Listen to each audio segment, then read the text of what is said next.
এই কালো মেয়েটাকে আমি বউ হিসেবে মেনে নিতে পারবো না।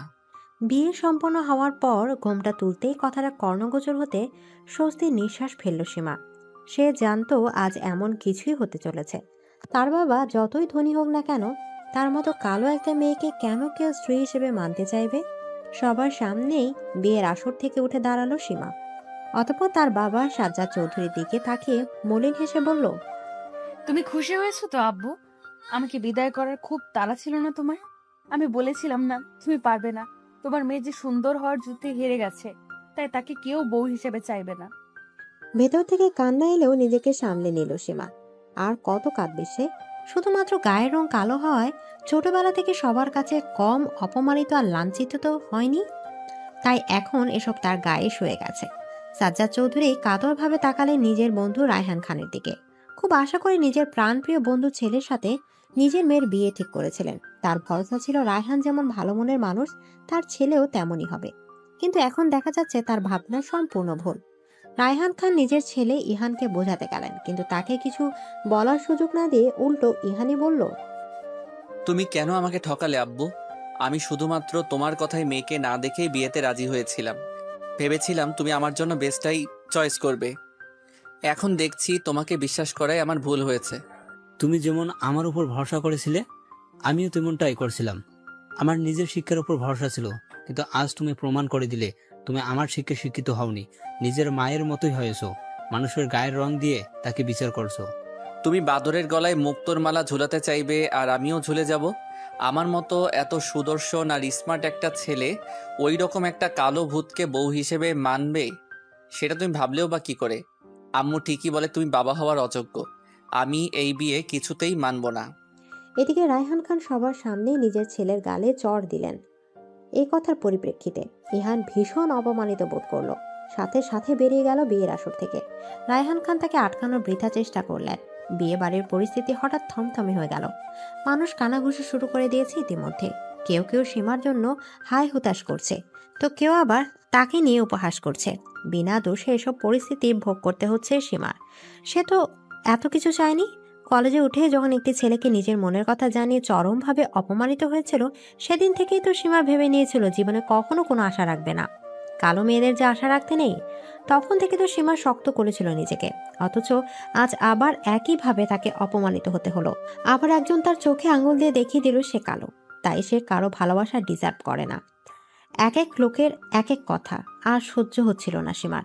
কেউ কেউ তাকে সমবেদনা জানাচ্ছিল, তো কেউ সমবেদনার নামে যেন তার কালো চেহারা নিয়ে উপহাস করছে। এসব দেখে বিরক্ত হয়ে যাচ্ছিল সীমা। তাই সোজা নিজের রুমে চলে গেল। বেনারসি শাড়িটা বদলে নিয়ে পিঙ্ক গ্রাউন্ড পরে নিল। সীমা আয়নায় নিজেকে দেখে বলল, আজ যদি আমি আগের সীমা হতাম, তাহলে এতক্ষণ কেঁদে ভাসাতাম। কিন্তু না, আমি আর কাঁদবো না। নিজেকে দুর্বল হতে দেব না আমি। যা হয় হোক, আমি নিজেকে নিয়েই খুশি থাকবো। বাইরের লোকের যতই সমস্যা থাকুক, আমার আল্লাহর দেওয়া এই চেহারা নিয়ে কোনো ক্ষোভ নেই। আমি নিজেকে ভালোবাসি, পছন্দ করি। আর কে আমাকে ভালোবাসলো কিনা, পছন্দ করলো কিনা, তাতে আমার কিচ্ছু যায় আসে না। এদিকে সাজ্জাদ চৌধুরী সোফায় মাথা নিচু করে বসে আছেন। বিয়ে বাড়ি ইতিমধ্যে ফাঁকা হতে শুরু করেছে।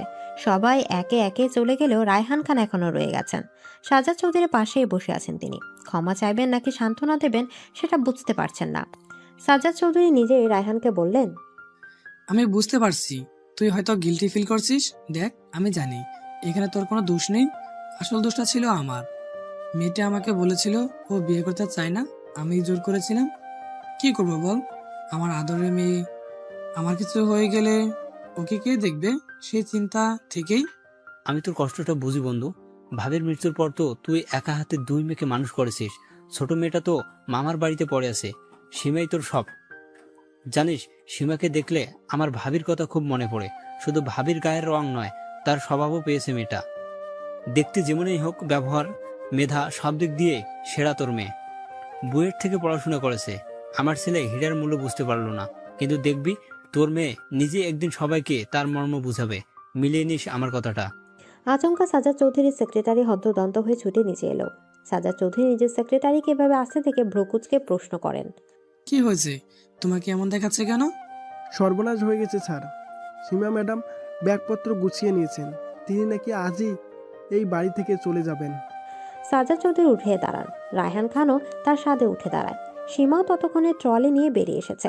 সাজ্জাদ চৌধুরী নিজের মেয়েকে এভাবে দেখে প্রশ্ন করেন, কোথাও যাচ্ছিস তুই এভাবে? শ্বশুর বাড়িতে। কে মা, তুমি এখানে গিয়ে কি করবে? কেন শ্বশুর আব্বা? বিয়েটা যখন হয়েছে তখন তো আমাকে ওখানে যেতেই হবে। আপনি নিজের স্ত্রীকে ফোন করে বলুন তিনি যেন আমাকে বরণ করার জন্য প্রস্তুত থাকেন। তোকে কোথাও যেতে হবে না সীমা। আমি ভেবেছিলাম ইমাম আর তোর সম্পর্কে সবকিছু জেনেই তোকে বিয়ে করতে রাজি হয়েছে, কিন্তু এখন যা দেখলাম তারপর তোকে আর ওখানে পাঠানোর ঝুঁকি নিতে পারবো না। আপনি আব্বুকে বোঝান না, আপনি তো ওখানে থাকবেন আমার হেল্পিং হ্যান্ড হয়ে। তাহলে আমার আর টেনশন কিসের? বিয়ে যখন হয়ে গেছে তখন আমি নিজের অধিকার ঠিক বুঝে নেব।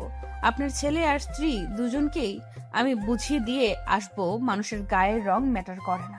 আপনার স্ত্রী মানে আমার শাশুড়ি তো একটিবারও আমাকে দেখতে এলো না, বিয়েতেও এলো না। এর কারণ কি? ও নিজের ভাইয়ের মেয়ের সাথে ইহানের বিয়ে দিতে চেয়েছিল, কিন্তু আমি সেটা দেইনি। ইহান আমার কথা তোমাকে না দেখে এই বিয়েতে রাজি হয়ে গেছে। এই নিয়ে ক্ষোভ থেকেও বিয়ের আনুষ্ঠানিকতায় থাকিনি। তবে আমি ভাবিনি যে এভাবে তোমার গায়ের অং নিয়ে ইহান সমস্যা করবে, কারণ আমি ভেবেছিলাম ইহান আমার শিক্ষায় শিক্ষিত। সীমার এখনো মনে আছে রায়হান খানের স্ত্রী মান্নাত বেগম ছোটবেলায় একবার তাকে অপমান করেছিল তার রূপ নিয়ে। সেই অপমান আজও মনে আছে তার। তাই সীমা এখন সিদ্ধান্ত নিয়েছে এই পরিবারে বউ হয়ে গিয়ে রেসিজম ঘুচিয়ে দিয়ে আসবে। তাই রায়হান খানকে বলে, চলুন শ্বশুর আব্বা, আমাকে আমার শ্বশুর বাড়ি নিয়ে চলুন। এদিকে নিজের শাশুড়ি আর বরকে সায়স্তা করতে শ্বশুর বাড়িতে এসে হাজির হলো সীমা। দরজায় কলিং বেল বাজানোয় কিছু সময় পরে মান্নাত বেগম এসে দরজা খুলে দেন। সীমাকে দেখা মাত্র খেপে যান তিনি। বাজখাই গলায় বলেন, ঠকবাস মেয়ে, আমি যদি আগে জানতাম আমার স্বামী তোমাকে পছন্দ করেছে ছেলের বউ হিসেবে, তাহলে নিজের জীবন দিয়ে হলেও বিয়েটা ঠেকাতাম। আর তুমি কোন সাহসে এই বাড়িতে এসেছো? আমি ওকে সাহস দিয়েছি এখানে আসার। আর তুমি বেশি কথা না বাড়িয়ে যাও, গিয়ে বরং ডালা এনে মেয়েটাকে বরণ করো। এদিকে ইহানও এর মধ্যে সেখানে এসে উপস্থিত হয়েছে। সাথে তার ছোট বোন ইনায়াও এসেছে। ইনায়া নিজের বাবার উদ্দেশ্যে বলে, আব্বু, তুমি ভাইয়া কিভাবে ঠকালে? তোমার থেকে এটা আশা করিনি। আমি না হয় তোমার ভালো মেয়ে নই, তোমার কোনো কথা শুনি না, তাই আমার প্রতি রাগ থাকতেই পারে, কিন্তু ভাইয়া তো তোমার সব কথা শোনে, তোমার ভালো ছেলে। তাহলে তুমি কেন ভাইয়ার সাথে এমনটা করলে? ভাইয়ের জীবনটা নষ্ট করে দিলে। এদিকে রায়হান খান ভীষণই বিরক্ত হন। তার বিরক্ত হওয়া স্বাভাবিক। পরিবার নাকি মানুষের শান্তির জায়গা, কিন্তু তার পরিবারই তার জীবনের সব থেকে বড় অশান্তির কারণ। মান্নাতকে বিয়ে করে তার জীবনে এই অশান্তির সূত্রপাত হয়েছে। মান্নাত ছিল জমিদার বাড়ির মেয়ে, কিন্তু তার মানসিকতা অনেক নিচু স্বভাবের। রূপ দিয়ে সবাইকে বিচার করেন তিনি। মেয়েটাও হয়েছে একদম মায়ের মতো। ছেলেটাকে অন্যরকম ভেবেছিলেন, কিন্তু এখন দেখছেন ছেলেটাও একই রকম। রায়হান খান কিছু বলতে যাবেন তার আগে ইহান বলেন, আমি এই বিয়ে মানি না আব্বু, তাই এই মেয়েকেও আমি স্ত্রীর মর্যাদা দিব না। ভালো এটাই হবে যে ও এই বাড়ি থেকে এক্ষুনি চলে যাক। আমার লাইফে ওর কোনো জায়গা নেই। এদিকে সীমা শাড়ির আঁচলটা ভালো করে কোমরে গুজে নেয়, অতঃপর বাড়ির ভেতরে প্রবেশ করে। বাড়ির কাজের মেয়ে জরিনা দাঁড়িয়েছিল সেখানে। সীমা জরিনাকে সাথে নিয়ে বাড়ির ভেতরে যায়। কেউ কিছু বুঝতে পারে না।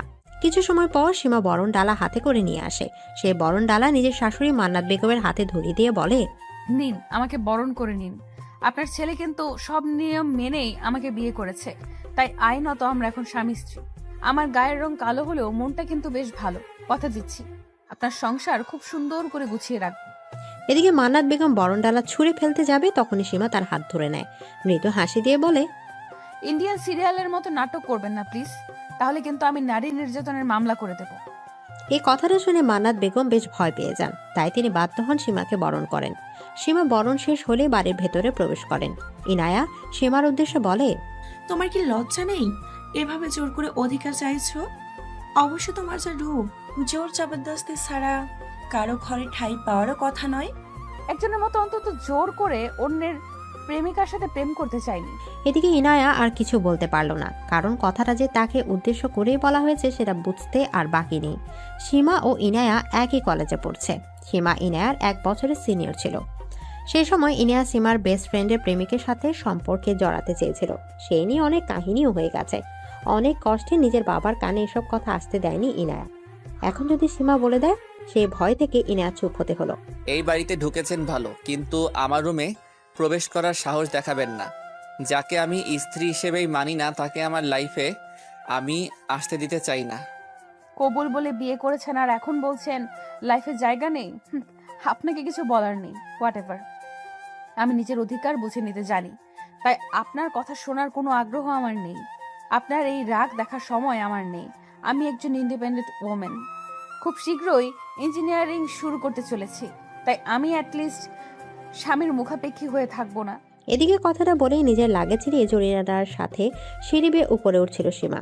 ইয়ান চিৎকার করে জিজ্ঞেস করে, কোথায় যাচ্ছেন আপনি? আমি নিজের রুমে যাচ্ছি। ওটা আপনার নয়, আমার রুম। এখন থেকে ওটা আমারও রুম। আপনার সাথে বেশি বকবক করার সময় নেই। আজ তো আমাদের বাসর হবে, তাই চলে আসবেন। যত খুশি বকবক করার করিয়েন, আমি মনোযোগ দিয়ে শুনবো। তুই চিন্তা করিস না ইহান, এই মেয়েকে কিভাবে বিদায় করব সেটা আমি ভেবে নিয়েছি। তোমার যত কুটুবুদ্ধি আছে সব প্রয়োগ করে দেখাতে পারো, কোনো লাভ হবে না।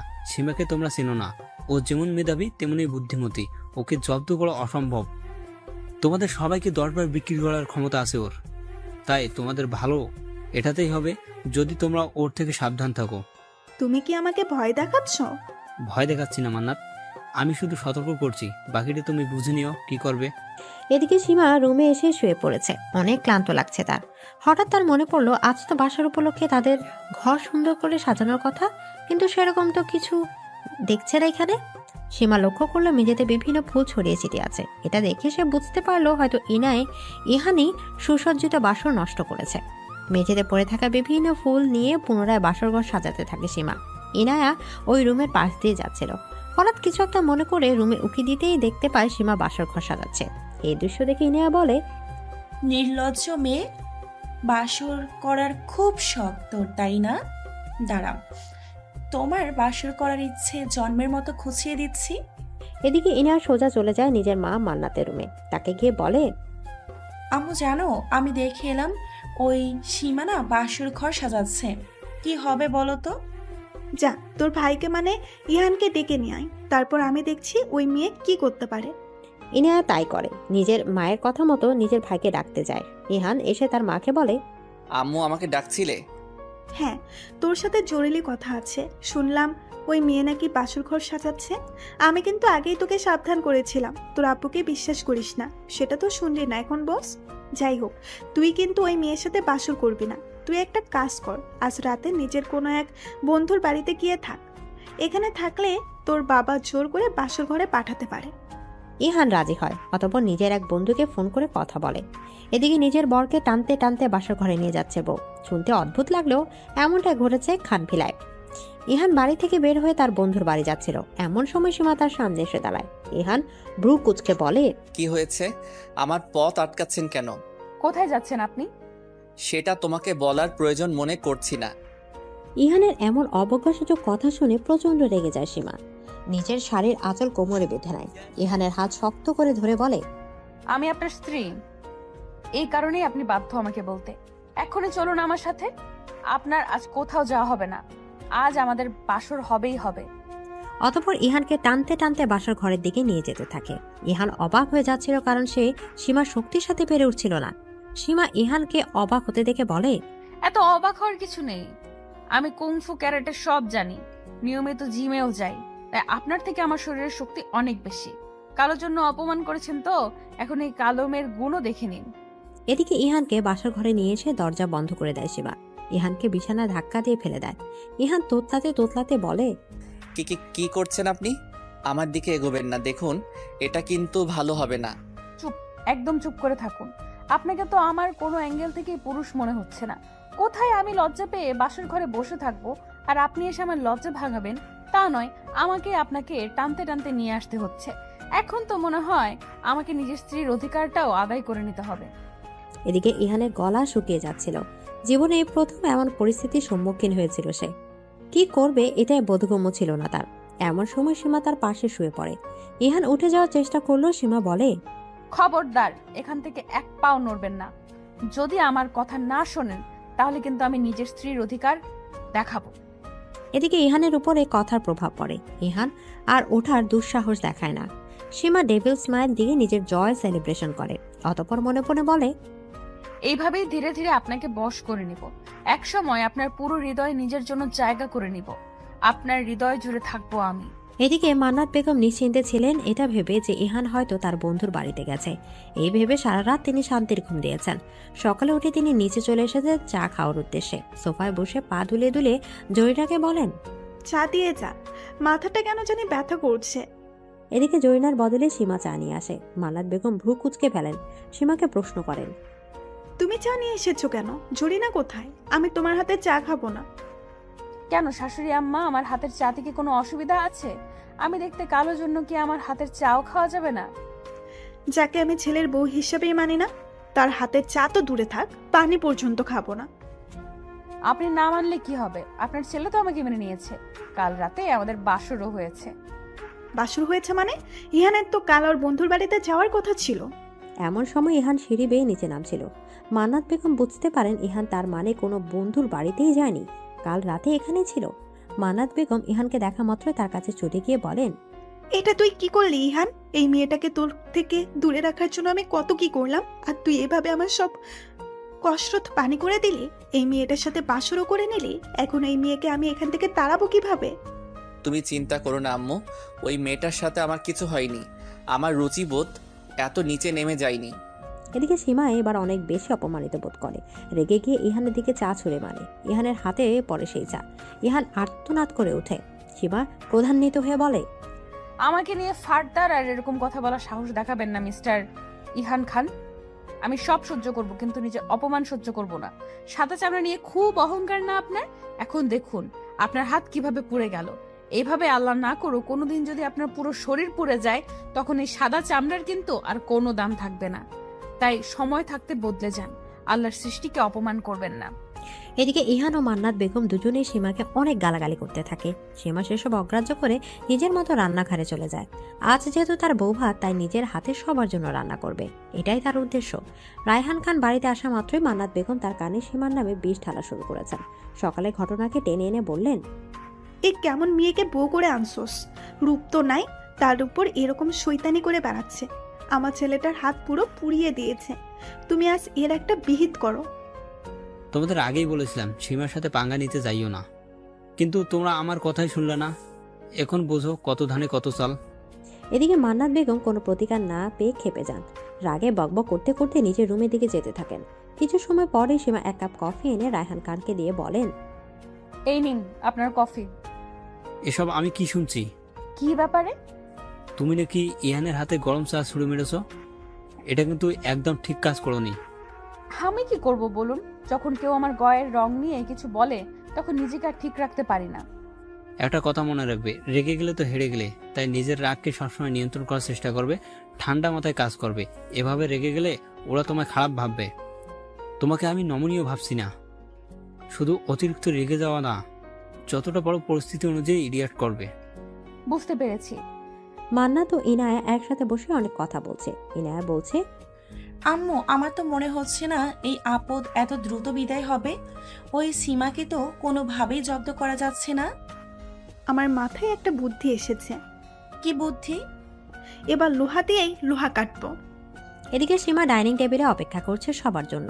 আজ বৌভাত উপলক্ষে সবার জন্য নিজের হাতে বিভিন্ন রকম রান্না করেছে। এখন তার উদ্দেশ্য সবাইকে খাওয়ানো। একটু পরে মান্নাত বেগম, ইনায়া, ইহান, রায়হান খান সবাই খেতে বসেছে।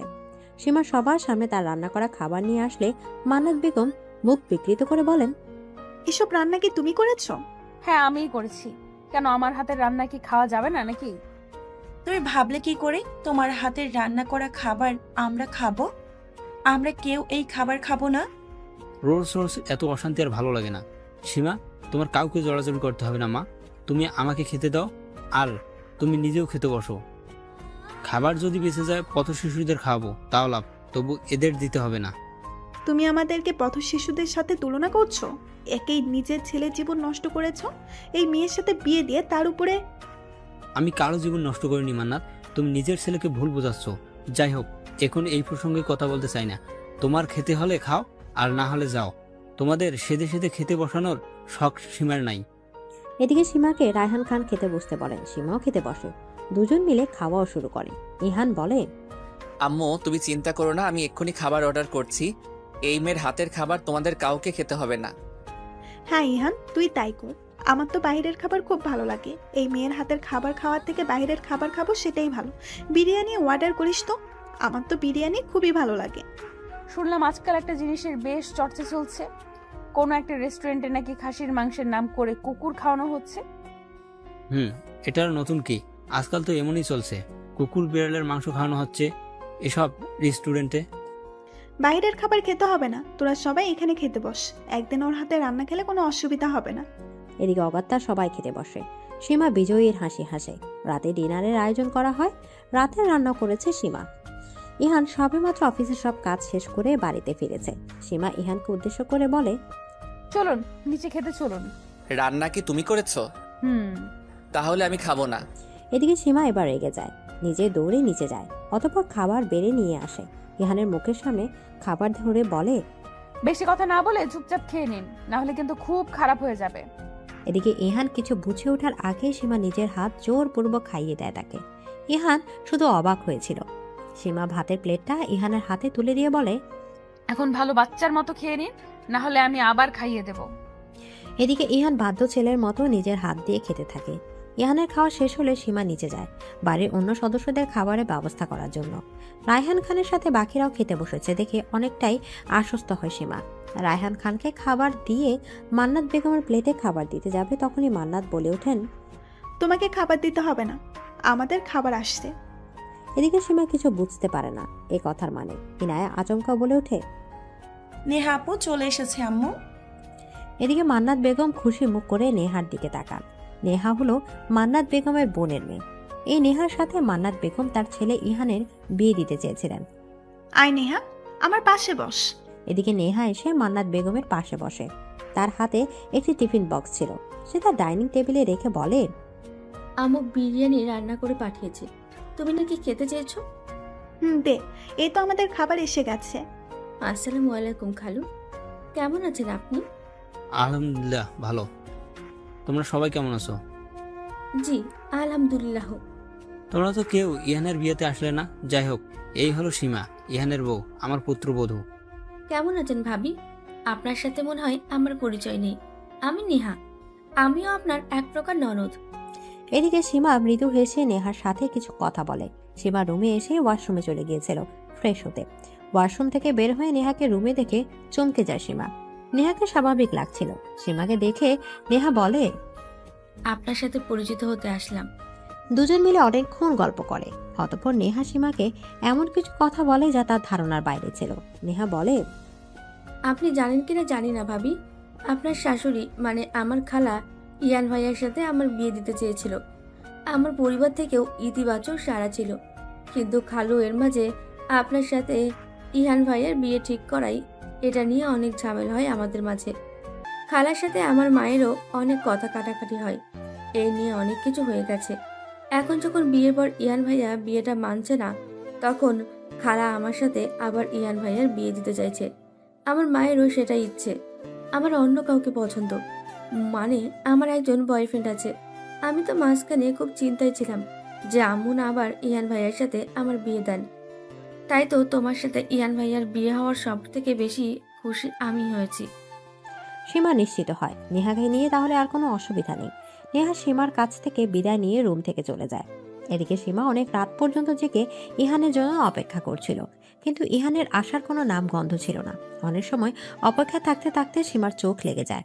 একটু চোখ জোড়া বন্ধ করে যখনই ঘুমোতে যাবে, তখনই একটা বিশ্রী গন্ধ তার নাকে এলো। সীমার বমি চলে আসলো, তাই সে উঠে বসলো। চোখ খুলতে ইহানকে নিজের চোখের সামনে দেখতে পেল সীমা। ইহানকে দেখে বোঝা যাচ্ছিল সে স্বাভাবিক নয়, সম্ভবত মদ খেয়ে নেশা করে এসেছে। রাগে ক্ষোভে সীমা বলে, আপনি ড্রিঙ্ক করে এসেছেন কেন? সরুন এখান থেকে, আপনার মুখ থেকে খুব বাজে গন্ধ আসছে। সীমার কথা শুনে ইহান হাসে। তার হাসিও ভয়ানক দেখাচ্ছিল। হাসতে হাসতে সীমার কোলে ঢলে পড়ে ইহান। অতঃপর সীমার গালে হাত দিয়ে বলে, তোমাকে দেখে মনে হচ্ছে অন্ধকারের রানী। কি কালো তুমি! এই কালো মেয়েটাকে আমায় বিয়ে করতে হয়েছে ভেবে আমারও বমি আসে। তাই আই জাস্ট হেট ইউ। এদিকে সীমার আজ অনেক দিন পর মন আবার খারাপ হয়ে যায়। কলেজের একটি বাজে ঘটনা ঘটার পর থেকে সীমা ঠিক করেছে তার কোনোদিন নিজের রূপ নিয়ে ভাববে না। সৃষ্টিকর্তা যেভাবে সৃষ্টি করেছে সেভাবেই সন্তুষ্ট থাকার প্রত্যাশা নিয়েছিল সে। মন দিয়েছে নিজেকে প্রতিষ্ঠা করার। অতঃপর বইয়ের থেকে ইঞ্জিনিয়ারিং পাশ করেছে। কয়েকদিন পর ইঞ্জিনিয়ারও হয়ে যাবে। তবে আজ অনেকদিন পর আবার সীমার মনে নিজেকে নিয়ে সামান্য বিতৃষ্ণার জন্ম হলো। মনে হলো গায়ের রং কালো হওয়ায় সত্যি সে বোধহয় সে ইহানের যোগ্য নয়। যাই হোক, নিজেরই অহেতুক ভাবনাকে আর খুব বেশি গুরুত্ব দিল না। ইহান ততক্ষণে জ্ঞান হারিয়েছে। ইহানকে বিছানায় ভালো করে শুইয়ে দিল, নিজে বিছানা থেকে উঠে গেল, নিজের সব ব্যাগপত্র গুছিয়ে নিল।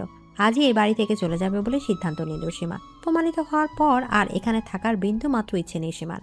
যেহেতু এখানে এসেছিল গায়ের রং যে কিছু নয়, এই কথাটা ইহানও তার মাকে বোঝাতে, দুর্ভাগ্য তারা বুঝল না। কিছু মানুষকে বোঝাতে যাওয়া এক ধরনের মূর্খতা, সেটা আজ অনুধাবন করতে পারল সীমা। তাই সীমা বলল, কে কি ভাবলো সেটা নিয়ে আমি আর মাথা ঘামাবো না। আমি তো নিজের গুণ দিয়ে ইঞ্জিনিয়ার হতে পেরেছি। এখন তাহলে আমার কি সামান্য দুজন মানুষের কাছে নিজেকে প্রমাণ করার দরকার? কি প্রয়োজন? আমি কি এতটাই নগণ্য? নিজের পায়ে দাঁড়িয়েছি আমি, এখন বাকি জীবনটাও নিজের মতো করে কাটাতে পারবো। এমন ভাবনা করে খানবিলা থেকে বিদায় নিল সীমা।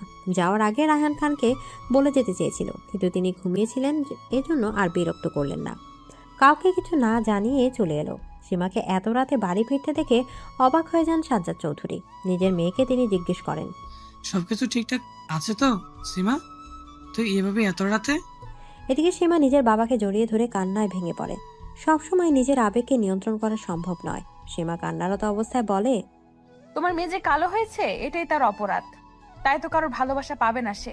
তাকে দেখলে নাকি মানুষের বমি পায়। আমাকে ক্ষমা করে দিস সীমা, আমারই ভুল ছিল এইভাবে তোকে বিয়ে দেওয়া। তবে তুই যেটা ভাবছিস সেটা একদম ভুল। তোর আম্মুর গায়ের রঙও তোর মতোই ছিল। যৌবনকালে আমি ছিলাম অনেক বেশি সুদর্শন, তবুও যে সেই কৃষ্ণাঙ্গী তরুণীর মনে তোর মায়ার জড়িয়ে পড়ি, বিয়ে করে আনি তাকে। জানিস, আমার আম্মু আব্বু আত্মীয় স্বজন সবাই নাকশ ছিল এই বিয়েতে, শুধুমাত্র তোর মায়ের গায়ের রং কালো ছিল এই জন্য। কিন্তু আমি সবাইকে আগ্রহ করে তোর মায়ের সাথে সংসার করতে থাকি। আমার বাড়িতে তো মাকে অপমানিত হতে হতো, এই জন্য আমি আলাদা একটি ফ্ল্যাট কিনে সেখানে থাকতে শুরু করি। আর তারপর আব্বু বলো না আম্মুর আর তোমার ব্যাপারে আরো কিছু। আমি তোমাদের ব্যাপারে জানতে চাই। তোমার আম্মুর ব্যাপারে যতই বলি কম হয়ে যাবে। সে যে আমার হৃদয় হরণী, প্রথম দেখাতেই যে স্থান দখল করে নিয়েছিল আমার হৃদয় জুড়ে। অতঃপর সাজ্জাদ চৌধুরী সীমাকে তার অতীতের ব্যাপারে বলা শুরু করেন। অতীত সমাচার।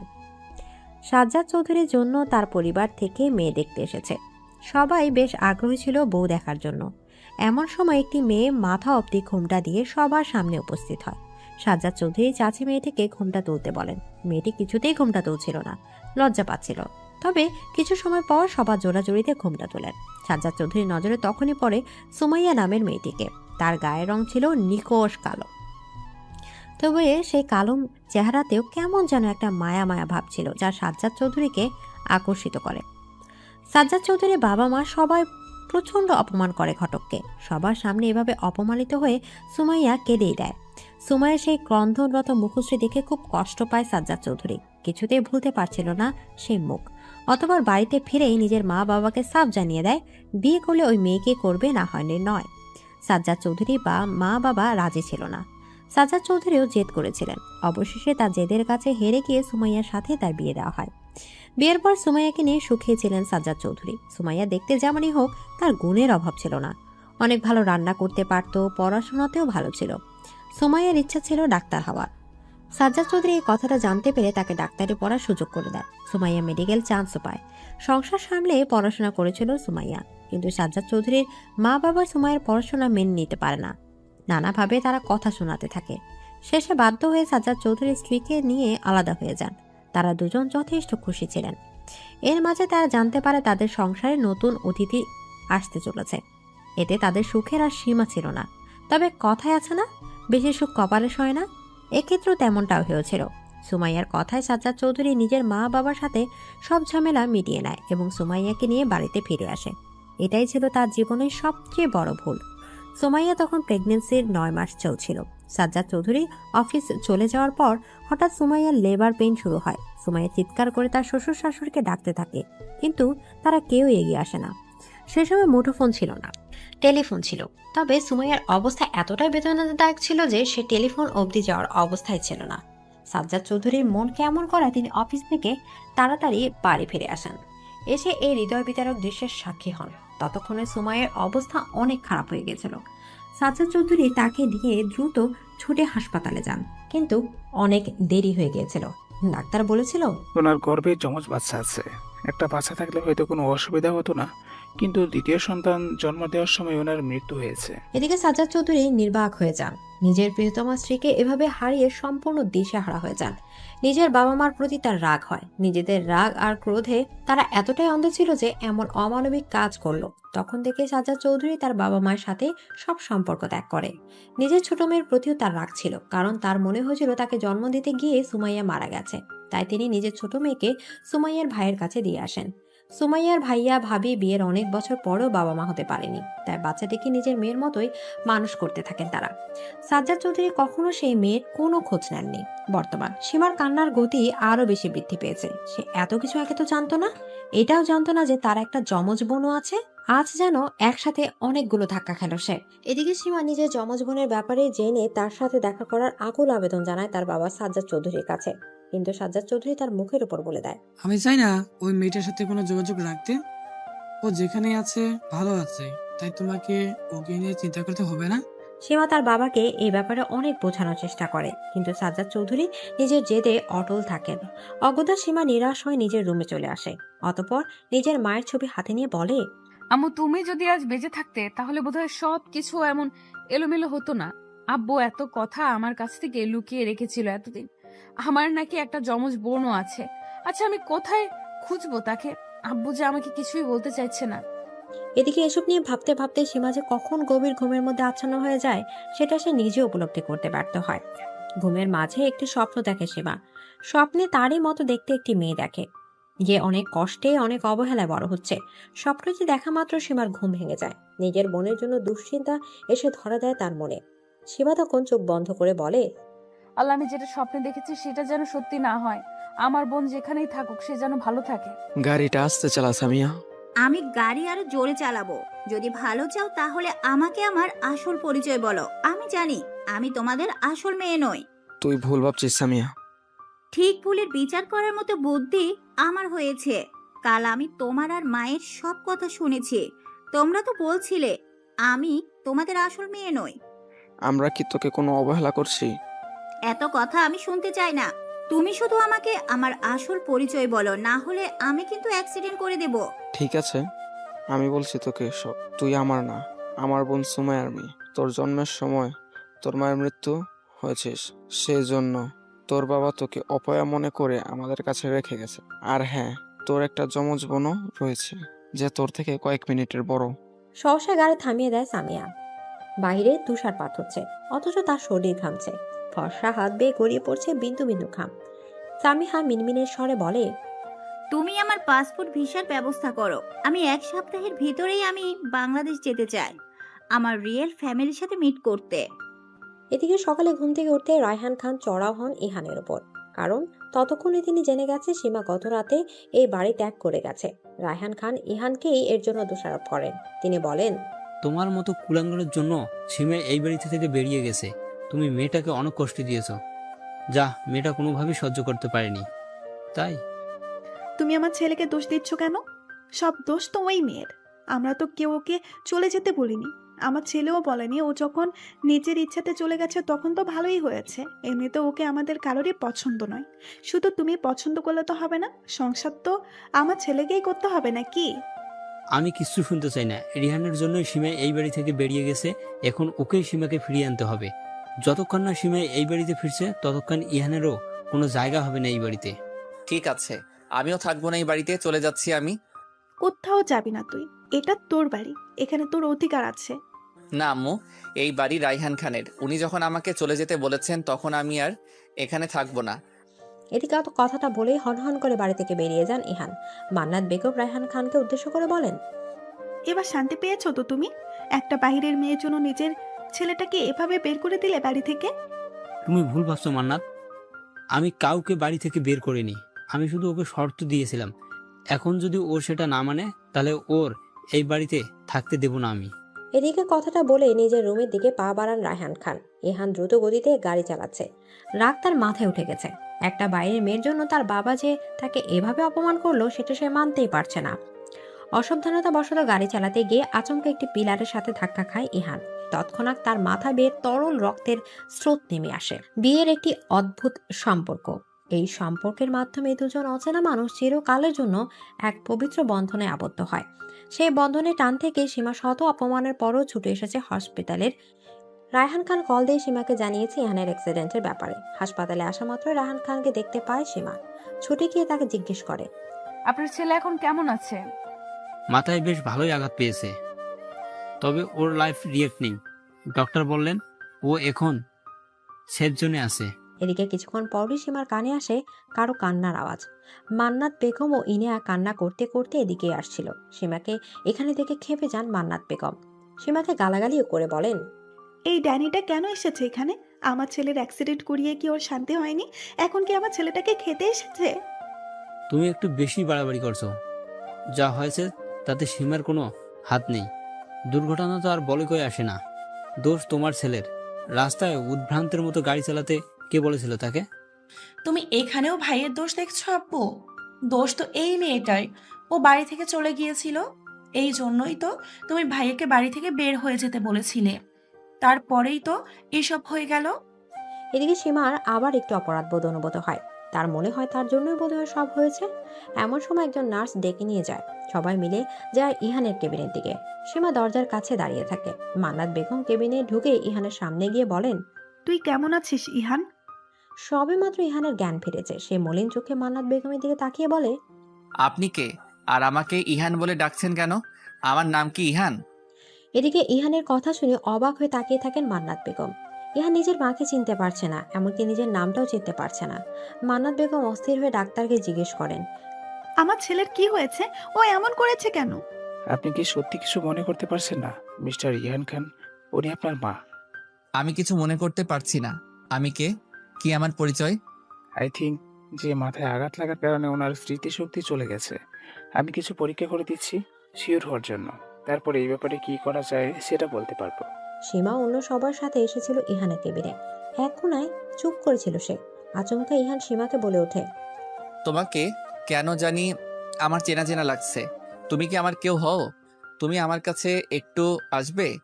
সীমা কোনো কিছু না ভেবে চলে আসে ইহানের কাছে।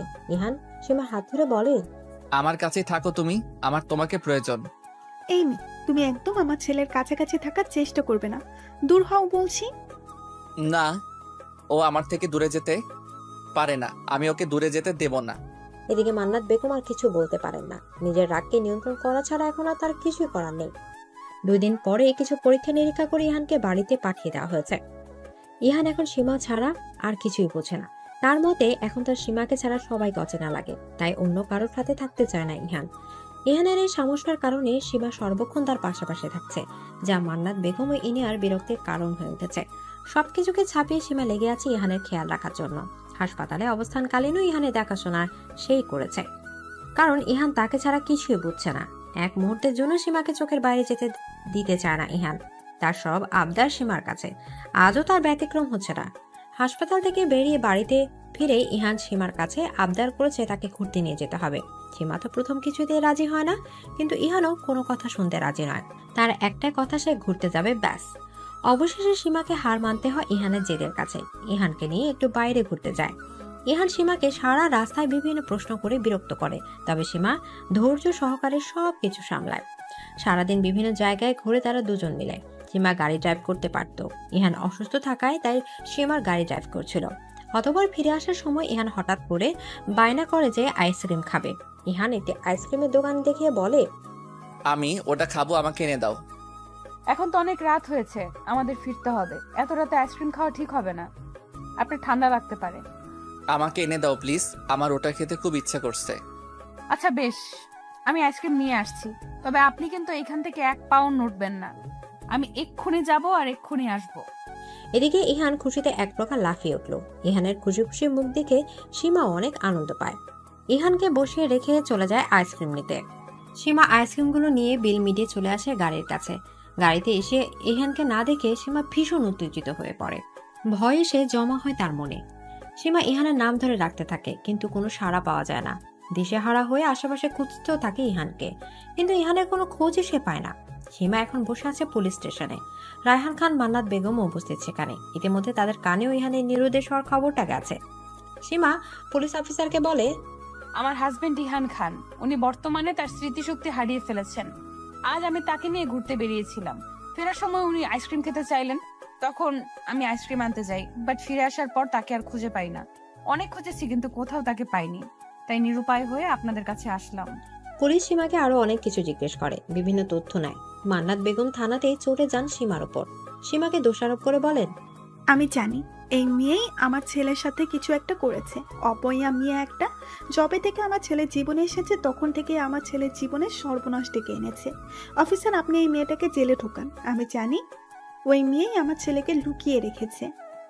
আহা মান্নাত, এসব কথা বাদ দাও, ওনাদেরকে ওনাদের কাজ করতে দাও।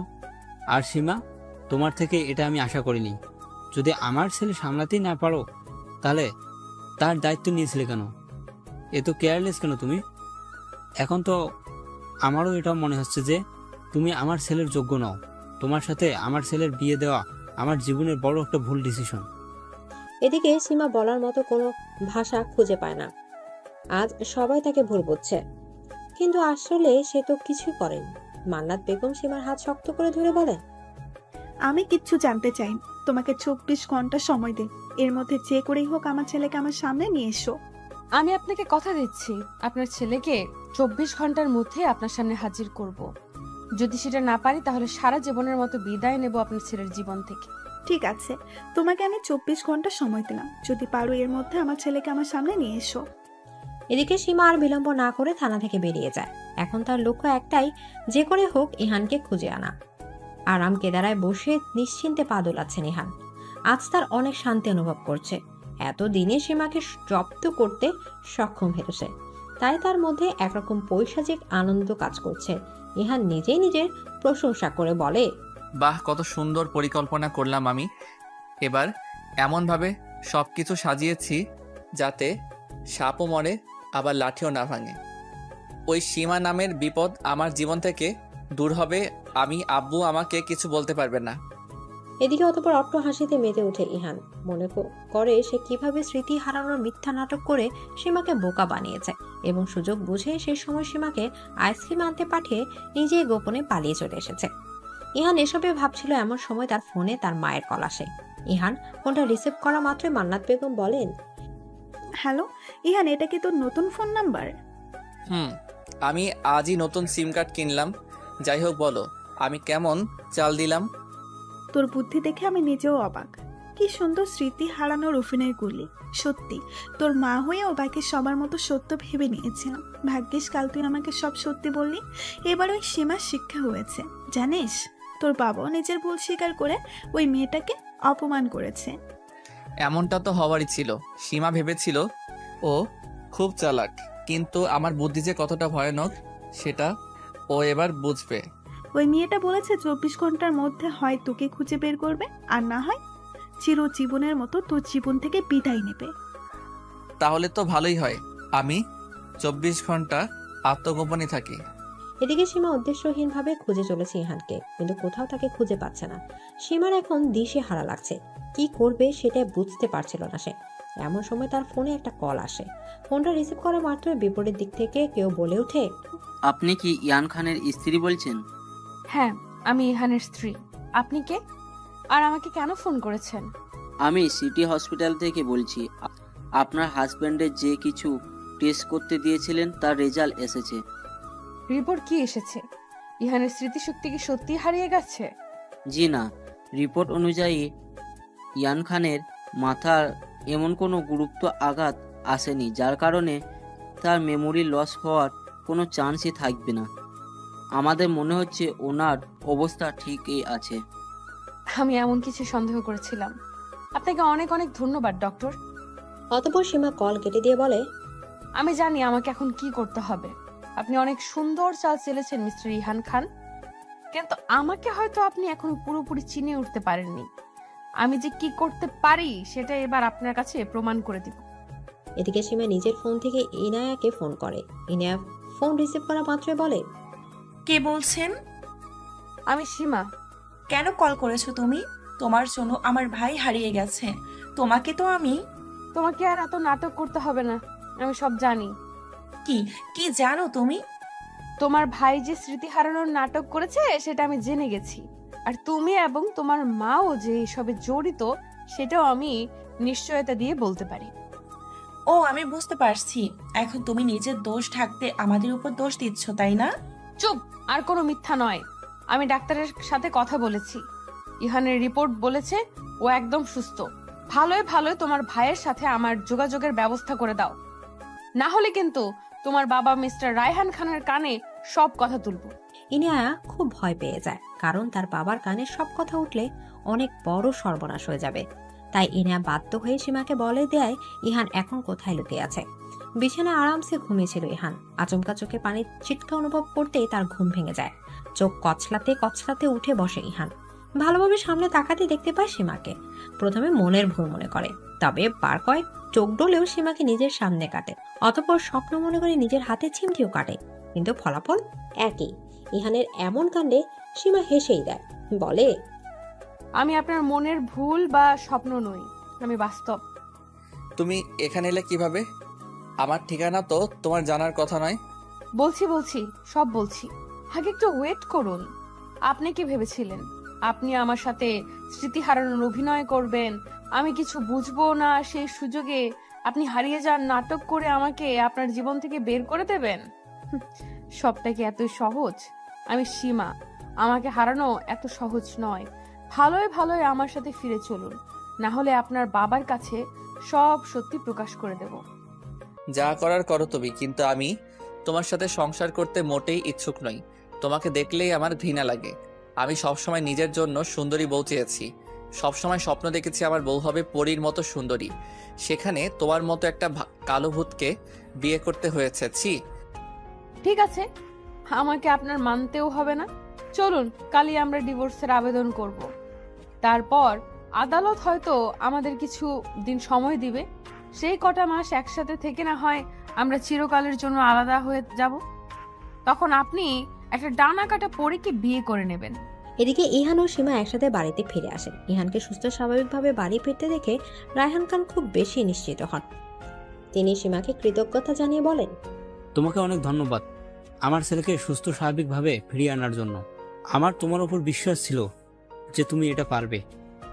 সত্যি কি আপনার বিশ্বাস ছিল? যদি থাকতো তাহলে নিশ্চয়ই আমাকে এটা বলতেন না যে আপনার ছেলের সাথে আমার বিয়ে দেওয়া আপনার ভুল সিদ্ধান্ত ছিল। আমি আপনাকে দোষ দিব না। আসলে নিজের স্বার্থে আঘাত হানলে সবাই নিজের আসল রূপ দেখায়। যাই হোক, আপনার ছেলের কীর্তির আগে শুনুন, সেই স্মৃতি হারায়নি, বরং আমাদের সাথে স্মৃতি হারানোর অভিনয় করছিল। কারণ কি জানেন? যাতে আমাকে নিজের জীবন থেকে দূর করে দিতে পারে। সেই জন্যই এমন করেছিল আপনার ছেলে।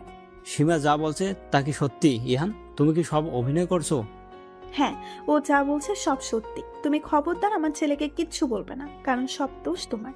তুমি কি ভেবেছিলে হুট করে একটা কালো মেয়েকে বউ করে ঘরে আনবা আর আমার ছেলে তাকে মেনে নেবে? আমার ছেলে তো চয়েস বলতে একটা জিনিস আছে। আমি চাই না আপনারা আর কেউ এই বিষয়টা নিয়ে ঝামেলা করেন। আমি চলে যাব সবকিছু ছেড়ে, কারণ আমার কাছে সবার আগে রয়েছে আমার আত্মসম্মান। তুমি কোথাও যাবে না। যতদিন না তোমার সাথে ইহানের ডিভোর্স আসছে ততদিন তুমি এই বাড়িতেই থাকবে। আমরা আজই এই ব্যাপারে উকিলের সাথে কথা বলে এসেছি। আমাদের 90 দিন মানে 3 মাস একসাথে থাকতে বলা হয়েছে। তার মধ্যে যদি সবকিছু ঠিক না হয় তাহলে ডিভোর্স নিতে পারবো। যদিও আমি জানি কিছু ঠিক হবে না, কিন্তু আদালতের নিয়ম মানতে হবে। তাই আগামী 3 মাস এই বাড়িতেই থাকবো। কিন্তু আপনারা চিন্তা করবেন না, আমি কারো কাছে কোনো অধিকার চাইবো না, নিজের মতোই থাকবো। এদিকে ইহান বিরক্ত হয়ে গেছে এসবে, তাই সে নিজের রুমে চলে যায়। ইহান চলে যাওয়ার কিছু সময় পর মান্নাত বেগমও চলে যান তার কানে কুমন্ত্রণা দিতে। রায়হান খান সীমার সামনে এসে তার মাথায় হাত বুলিয়ে দিয়ে বলে, আমাকে ক্ষমা করে দিও সীমা, আমার জন্যই হয়তো তোমার জীবন নষ্ট হয়ে গেল। আমি আপনাকে বা আপনার পরিবারের কাউকে ক্ষমা করতে পারবো না, কখনো না।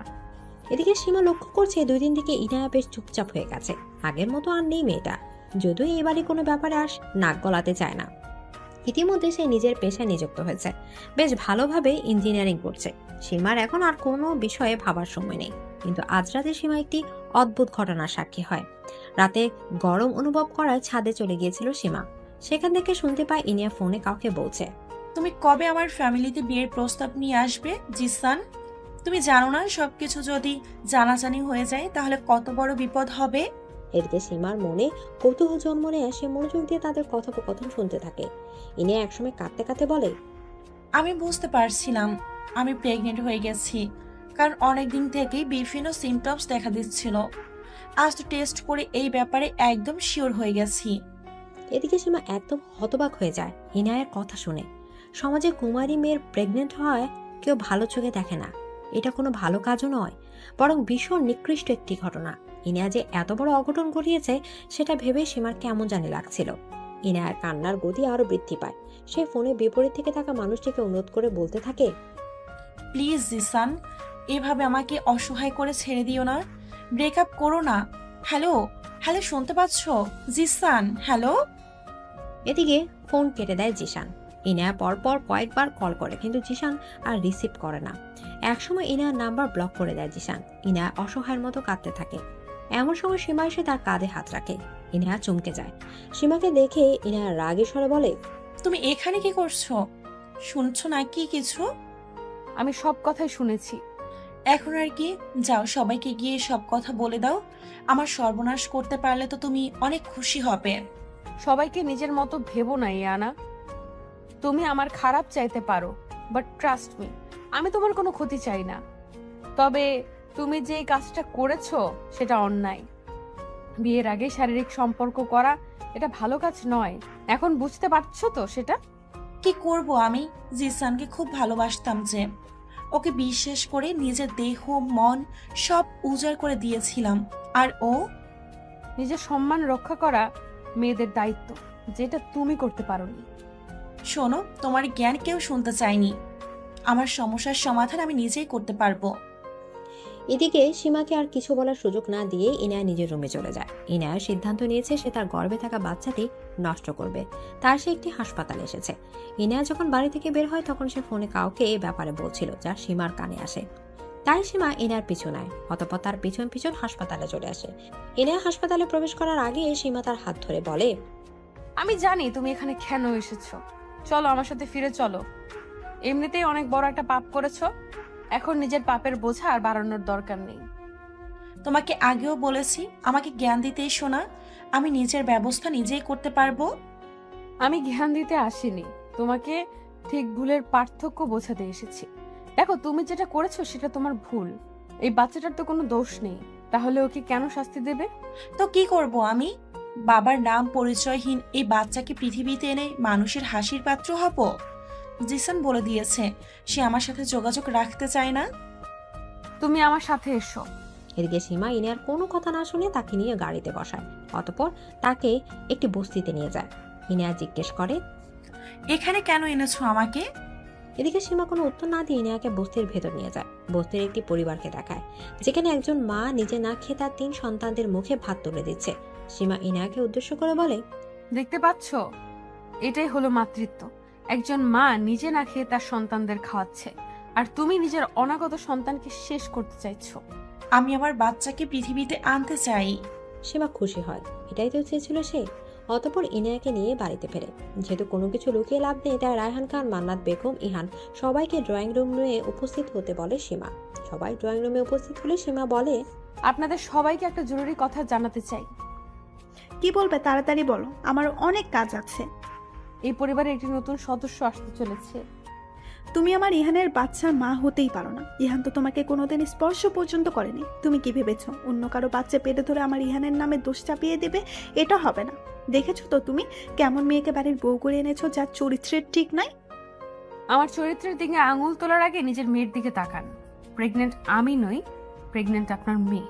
এদিকে সীমার কথায় যেন খান ভিলা ড্রয়িং রুম বেশ বড়সড় একটা বিস্ফোরণ ঘটে যায়। রায়হান খান কড়া দৃষ্টি নিক্ষেপ করে নিজের মেয়ের দিকে। রাগে ক্রোধে নিজের হাতের মুঠো শক্ত করে ইনায়ার দিকে এগিয়ে গিয়ে তাকে একের পর এক থাপ্পড় মারতে থাকে। মান্নাত বেগমও মাথায় হাত দিয়ে বসে পড়েন। নিজের মেয়ের এমন কুকীর্তির কথা জেনে তার মুখ একদম ছোট হয়ে গেছে। ইহানও ইনায়াকে বকাবকি করতে থাকে। রায়হান খান ইনায়াকে ছেড়ে মান্নাত বেগমের সামনে এসে বলেন, খুব তো বড় বড় কথা বলো। নিজের মেয়েকে এ কেমন শিক্ষা দিয়েছো? সি, আমার ভাবতে লজ্জা করছে। এসব কথা যদি বাইরে জানাজানি হয়ে যায় তাহলে আমার মান সম্মান পুরো ধুলোয় মিশে যাবে। দিকে মান্নাত বেগম নিজের মেয়ের দিকে এগিয়ে যান। তাকে এলোপাতাড়ি মারতে মারতে বলেন, শৈতান মেয়ে, এই দিন দেখার জন্য তোকে জন্ম দিয়েছিলাম। সত্যি করে বল, এই বাচ্চাটা কার? না হলে তোকে আমি আজই শেষ করে দিব। তোকে জন্ম দিয়ে যে পাপ করেছি, আজ তোকে মেরেই সেই পাপের প্রায়শ্চিত্ত করব। এটা আমার বয়ফ্রেন্ড জিসানের বাচ্চা। আমি ওকে খুব ভালোবাসতাম। ওর কাছে নিজের ভালোবাসার প্রমাণ দিতে গিয়ে তোমরা আজকালকার মেয়েরা অনেকেই এই ভুলটা করো, ভালোবাসার প্রমাণ দিতে গিয়ে নিজের সতীত্ব বিসর্জন দাও। কিন্তু এইটা কোনোভাবেই জাস্টিফাই করার মতো কাজ নয়। কাউকে ভালোবাসলে তার দেহ ছুঁতে চাওয়ার বাসনা পুরোই অপ্রাসঙ্গিক। বরং কাউকে যদি ভালোবাসা যায়, তার সম্মান হবে আমানতের মতো, যেটার খেয়ানত কোনোভাবেই করা যাবে না। আমি নিজের ভুলটা বুঝতে পেরেছি। এখন আমি কি করব? তুই এক্ষুনি এই বাড়ি থেকে বেরিয়ে যা। আজ থেকে আমি জানবো আমার কোনো মেয়ে নেই। যখন নিজের মেয়ের দিকে খেয়াল রাখার কথা ছিল আপনি তখন তো রাখেননি। এখন এভাবে নিজের মেয়ের ঘাড়ে পুরো দোষ চাপানোর মানে নেই। মা বাবা হিসাবে আপনাদের দায়িত্ব ছিল আপনার মেয়ে কখন কোথায় যাচ্ছে, কি করছে তার খেয়াল রাখা। তুমি আমাকে জ্ঞান দিও না। এখন এই মেয়ের জন্য আমার সমাজে মুখ দেখাতে পারবো না। এমন কিছুই হবে না, আমি সবকিছু ঠিক করে দেব। এদিকে জিশান নামের ছেলেটা সীমার বাবার অফিসে কাজ করে। সীমা তার বাবার সাহায্যে জিশানের সাথে যোগাযোগ করেছে। অতঃপর বিভিন্ন কায়দায় তাকে রাজি করিয়েছে ইনায়াকে বিয়ে করার জন্য। জিশান তাই আজ তার পরিবারকে নিয়ে এসেছে ইনায়াকে দেখার জন্য। দুই পরিবারের লোক মুখোমুখি হয়ে বসে আছে। রায়হান খান জিশানের বাবার সাথে বিয়ের ব্যাপারে আলাপ করছেন। মান্নাত বেগম ও জিশানের মা চাচিদের সাথে টুকটাক কথা বলছেন। দুই পরিবার থেকে বিয়ের জন্য মত দেওয়া হয়। অতঃপর আগামী সপ্তাহে বিয়ের তারিখ ঠিক করা হয়। বিয়ের তারিখ ঠিক হতে ইনিয়া সীমার কাছে যায়। তার দিকে কৃতজ্ঞতার সাথে তাকিয়ে বলে, তোমাকে অনেক ধন্যবাদ ভাবি। আজ শুধুমাত্র তোমার জন্য আমি এত বড় বিপদ থেকে রক্ষা পেলাম। আমাকে ধন্যবাদ বলো না, আমি তোমার জন্য কিছু করিনি। যা করেছি তোমার বাচ্চাটার জন্য করেছি, কারণ আমি চাইনি তোমার কৃত কাজের জন্য এই নিষ্পাপ বাচ্চাটা কোনো শাস্তি পাক। তুমি অন্যায় করেছো এটা ঠিক, কিন্তু এই বাচ্চাটির তো কোনো অন্যায় নেই। আর হ্যাঁ, আমাকে ভাবি বলো না, আমার অস্বস্তি হয়। তোমার কাছে ক্ষমা চাওয়ার মুখ আমার নেই। তোমার সাথে অনেক খারাপ ব্যবহার করেছি আমি, যা হয়তো ক্ষমারও অযোগ্য। কিন্তু আমি আজকে মন থেকে তোমার কাছে ক্ষমা চাচ্ছি। পারলে আমাকে ক্ষমা করে দিও। এদিকে জিশান তার পরিবারকে নিয়ে বিদায় নেয়। সবাই চলে যাওয়ার পর মান্নাত বেগম সীমার কাছে আসে। সীমার হাত ধরে বলে, তুমি আমার অনেক বড় উপকার করলে। সত্যি মানুষ ঠিকই বলে, রূপ দেখে কাউকে বিচার করা ঠিক নয়। মানুষের মনটাই আসল। আপনি যে বুঝতে পেরেছেন সেটাই অনেক। কিন্তু আমি কিন্তু এত সহজে আপনি আমাকে যা যা অপমান করেছেন সেটা ভুলে যাব না। এতটা দয়ালু আমি নই। তবে আপনার কাছে অনুরোধ, আর কখনো গায়ের রং বা চেহারা নিয়ে কাউকে খোঁটা দিবেন না। এই দেখুন না, আমার গায়ের রং কালো, কিন্তু আমি কখনো এমন কোনো কাজ করিনি যার জন্য আমার বাবাকে অসম্মানিত হতে হয়েছে। বরং আমি ইঞ্জিনিয়ার হয়ে নিজের বাবার মুখ উজ্জ্বল করতে পেরেছি। অপরদিকে আপনার মেয়ে ইয়ানা, ও তো অনেক সুন্দরী, অনেক ফর্সা, অথচ দেখুন আপনার মুখমণ্ডল উজ্জ্বল তো করেইনি, বরং আরেকটু হলে আপনাদের মুখে কালো করে দিত। এই জন্যই কারো বাহ্যিক রূপ দেখে তাকে বিচার করবেন না, চরিত্র দেখে বিচার করুন। এদিকে সীমা এই কথাগুলো বলে নিজের রুমে দিকে পা বাড়ায়। মান্নাত বেগম তার শাড়ির আঁচল দিয়ে নিজের চোখ থেকে গড়িয়ে পড়া কয়েক বিন্দু অশ্রু লেপন করে বলে, আমি বুঝতে পেরেছি সবকিছু। আল্লাহ এতদিনে আমাকে সঠিক বুঝ দিয়েছে। আমি খাঁটি হিরে চিনতে ভুল করেছিলাম, কিন্তু এতদিন যখন আমি হিরের সন্ধান পেয়েছি তখন আত্মাকে হারাতে দেব না। তোমার থেকে ভালো মেয়ে যে আমি আর আমার ইহানের জন্য পাবো না সীমা। এদিকে সীমার ফোনে রাতে হঠাৎ একটি আননোন নাম্বার থেকে কল আসে। সীমা ফোনটা রিসিভ করে। বিপরীত দিক থেকে কোনো শব্দ না আসায় সে হ্যালো হ্যালো করতে থাকে, তবুও কোনো উত্তর আসে না। কয়েক সেকেন্ডের মধ্যে কল কেটে যায়। সীমার একটু খটকা লাগে বিষয়টা, তবে সে এটা নিয়ে মাথা ঘামায় না। সীমা নিজের একটি প্রজেক্টের কাজে লেগে পড়ে। রাত 12টার দিকে আচমকা ঘরে কারো আগমন টের পায় সীমা। চকিত হয়ে সামনে তাকাতে ইহানকে দেখতে পায়। এত রাতে ইহানকে নিজের রুমে দেখে অবাক হয় সীমা। জিজ্ঞেস করে, আপনি এত রাতে আমার রুমে কি করছেন? তোমাকে ধন্যবাদ দিতে এসেছিলাম। তোমার জন্যই আমাদের পরিবারের সম্মান নষ্ট হতে হতে বেঁচে গেল।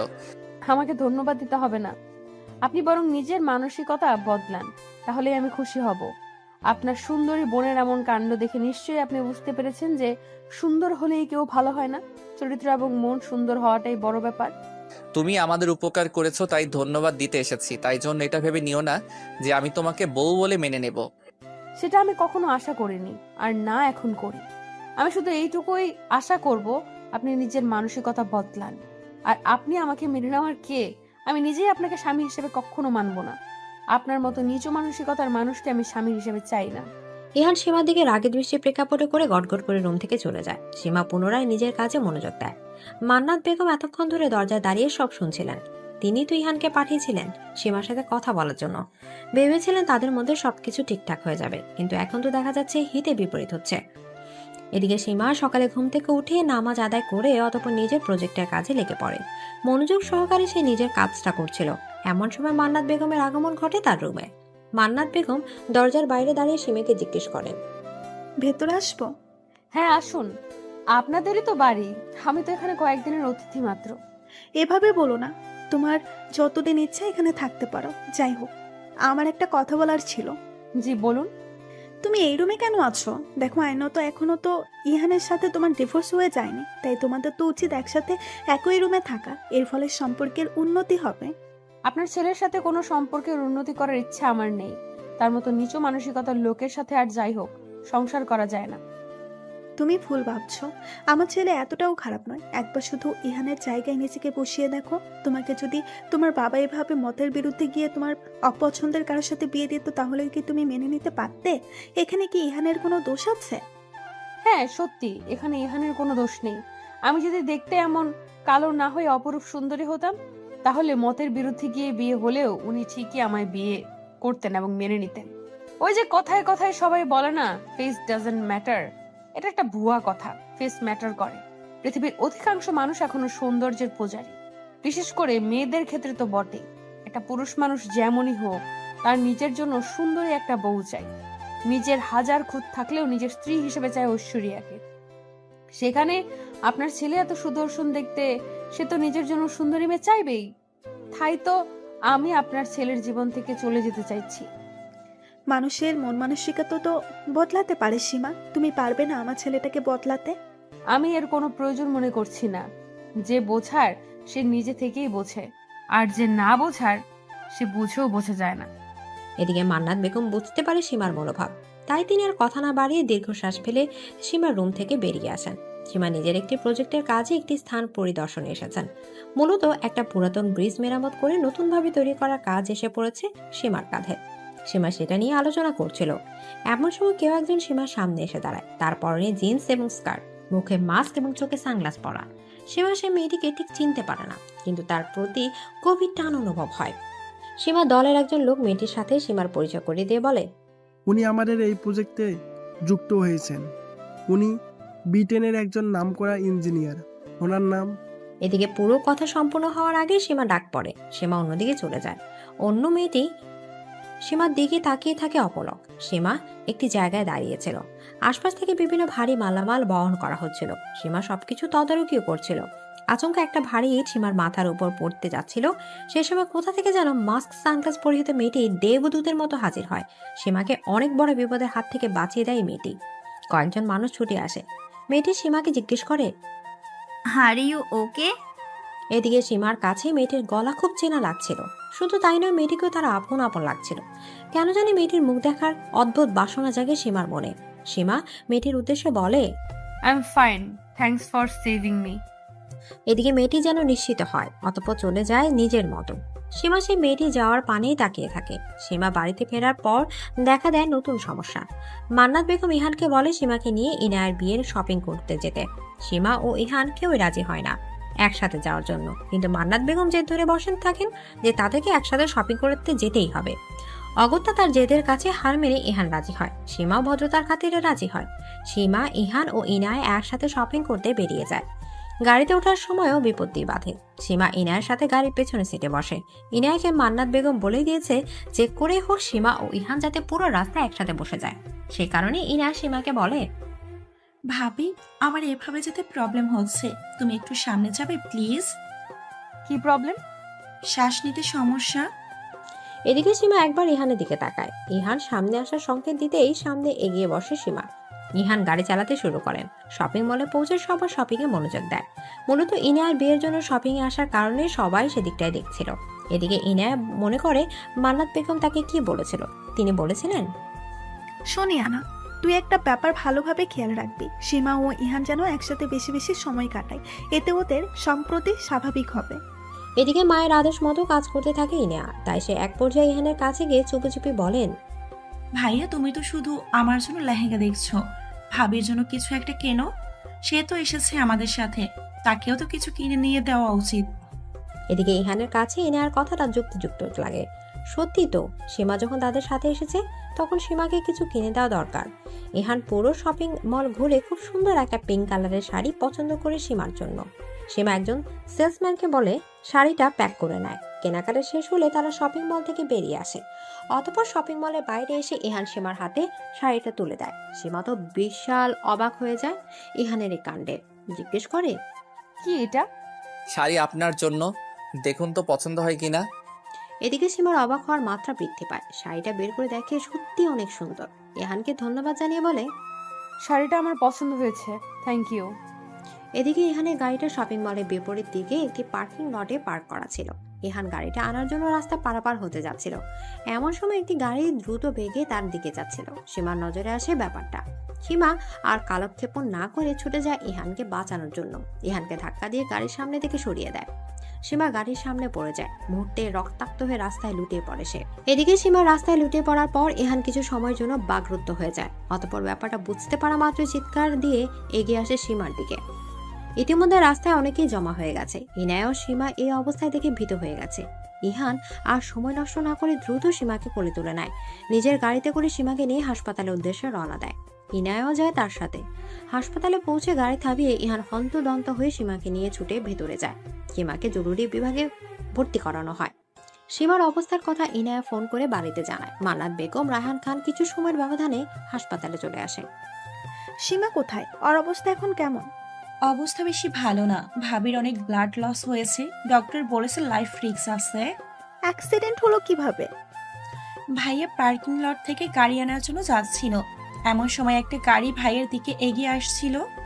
আর কেউ সেটা না দেখলেও ভাবির নজরে আসে ব্যাপারটা। ভাবি ভাইয়াকে বাঁচানোর জন্য এগিয়ে যায় এবং ভাইয়াকে বাঁচাতে গিয়ে নিজে আহত হয়। ইতিমধ্যে সীমার বাবা সাজ্জাদ চৌধুরী হাসপাতালে এসে উপস্থিত হন। নিজের মেয়ের এই অবস্থার কথা শুনে তিনি অনেক জরুরি একটা মিটিং ফেলে চলে এসেছেন। হাসপাতালে এসে সাজ্জাদ চৌধুরী রায়হান খানের কাছে জানতে চান, আমার সীমা কোথায়? ও কেমন আছে? তুই শান্ত হ, সীমার চিকিৎসা চলছে, ও সুস্থ হয়ে যাবে ইনশাল্লাহ। তুই আমাকে শান্ত হতে বলেছিস রায়হান? আমার মেয়ের এই অবস্থা আর আমি শান্ত থাকবো? শুনে রাখ, আমার মেয়ের যদি কিছু হয় তাহলে আমি কিন্তু কাউকে ছাড়বো না। তোদের জন্য আমার মেয়েটার জীবন শেষ হয়ে যেতে বসেছে। এদিকে রায়হান খান আর বলার মতো কিছু খুঁজে পান না, কারণ এখন সাজ্জাদ চৌধুরী রেগে আছেন। তাই তাকে কোনো বুঝিয়ে লাভ নেই, এতে হিতে বিপরীত হতে পারে। এর মধ্যে ডাক্তার এসে বলেন, পেশেন্টের বাড়ির লোক কে কে আছেন? ওনার অবস্থা অবনতি ঘটেছে, অনেক বেশি ব্লাড লস হয়েছে, তাই ইমিডিয়েটলি রক্ত লাগবে। ওনার রক্তের গ্রুপও নেগেটিভ, যত তাড়াতাড়ি সম্ভব রক্তের ব্যবস্থা করুন। ইহান ব্লাড ব্যাংকে যোগাযোগ করে, নিজের অনেক বন্ধুর সাথেও যোগাযোগ করে, কিন্তু কারো রক্ত ও নেগেটিভ নয়। এই রক্ত সহজে খুঁজে পাওয়া যায় না। সাজ্জাদ চৌধুরী বলেন, আমার স্ত্রীর রক্ত ও নেগেটিভ ছিল, কিন্তু আমার রক্তের গ্রুপ আলাদা। সবাই এ নিয়ে খুব টেনশনে ছিল। ইহান অনেক কষ্টে যখন ও নেগেটিভ রক্তের সন্তান পায়, তখন ডাক্তার বলে, আমরা ইতিমধ্যে রক্ত পেয়ে গেছি। কোথা থেকে রক্ত পেলেন আপনি? আমাদের মধ্যে কেউ তো রক্ত এখনো জোগাড় করতে পারিনি। একটি মেয়ে রক্ত দিয়েছে। কে সেই মেয়ে যে আমাদের এত বড় উপকার করলো? তাকে আমার সামনে নিয়ে আসুন। আমার মেয়ের জীবন বাঁচিয়েছে সে, তার কাছ থেকে আমার কৃতজ্ঞতার শেষ নেই। মেয়েটি তার পরিচয় জানায়নি, তবে সে একজন মাস্ক পরিহিত ছিল। মেয়েটি কোথায় এখন? সেটা তো আমি বলতে পারছি না, কারণ ব্লাড দিয়ে মেয়েটি চলে গেছে। মেয়েটি যে করে হোক, আমি নিজের অভ্যন্তরে অন্তঃস্থল থেকে তাকে ধন্যবাদ জানাই। ধন্যবাদ তো জানানোই উচিত। আর যদি মেয়েটা সঠিক সময়ে এসে রক্ত না দিত তাহলে তো আপনাদের পেশেন্টকে কোনোভাবেই বাঁচানো যেত না। আমি আল্লাহর কাছে মেয়েটির জন্য দোয়া করব, যেন অনেক সুখী হয়। এদিকে একটু দূরে দাঁড়িয়ে মাস্ক পরিত সামিহা কথাগুলো শুনে নিজের চোখের জল মুছছিল। কিছুদিন আগে বাংলাদেশে এসেছে সে। গোপন থেকে নিজের পরিবারের খোঁজ নিয়েছে। সে জানতে পেরেছে যে তার বাবা এবং তার একটি যমজ বোনও আছে। কাকতালীয়ভাবে সামিহা সেই প্রজেক্টের জন্য বাংলাদেশে এসেছিল। সীমাও সেখানে কাজ করে। সেখানে সীমাকে প্রথমবার দেখে চিনতে পারে সামিহা, কারণ তাদের গায়ের রং ভিন্ন হলেও চেহারা একই। আজ যখন সীমার অ্যাক্সিডেন্টের খবর তার কানে আসে, তখনই সে ছুটে আসে। অতঃপর সামিহা নিজের রক্ত দিয়ে সীমার জীবন বাঁচায়। সামিহা দূর থেকে সাজ্জাদ চৌধুরীর উদ্দেশ্যে বলে, তুমি আমার জন্য দোয়া করবে বলছো, অথচই আমাকে নিজে থেকে দূর করে দিয়েছিলে। নিজের আসল পরিবার থেকে দূরে থেকেছি এতদিন। ভেবেছিলাম তোমাদের কাছে থাকবো, কিন্তু পরে যখন জানলাম তুমি আমাকে আমাদের মায়ের মৃত্যুর জন্য দায়ী মনে করো, তখন আমি সিদ্ধান্ত বদলে ফেললাম। আমি থাকবো না তোমাদের সাথে, দূরে থেকেই তোমাদের দেখবো।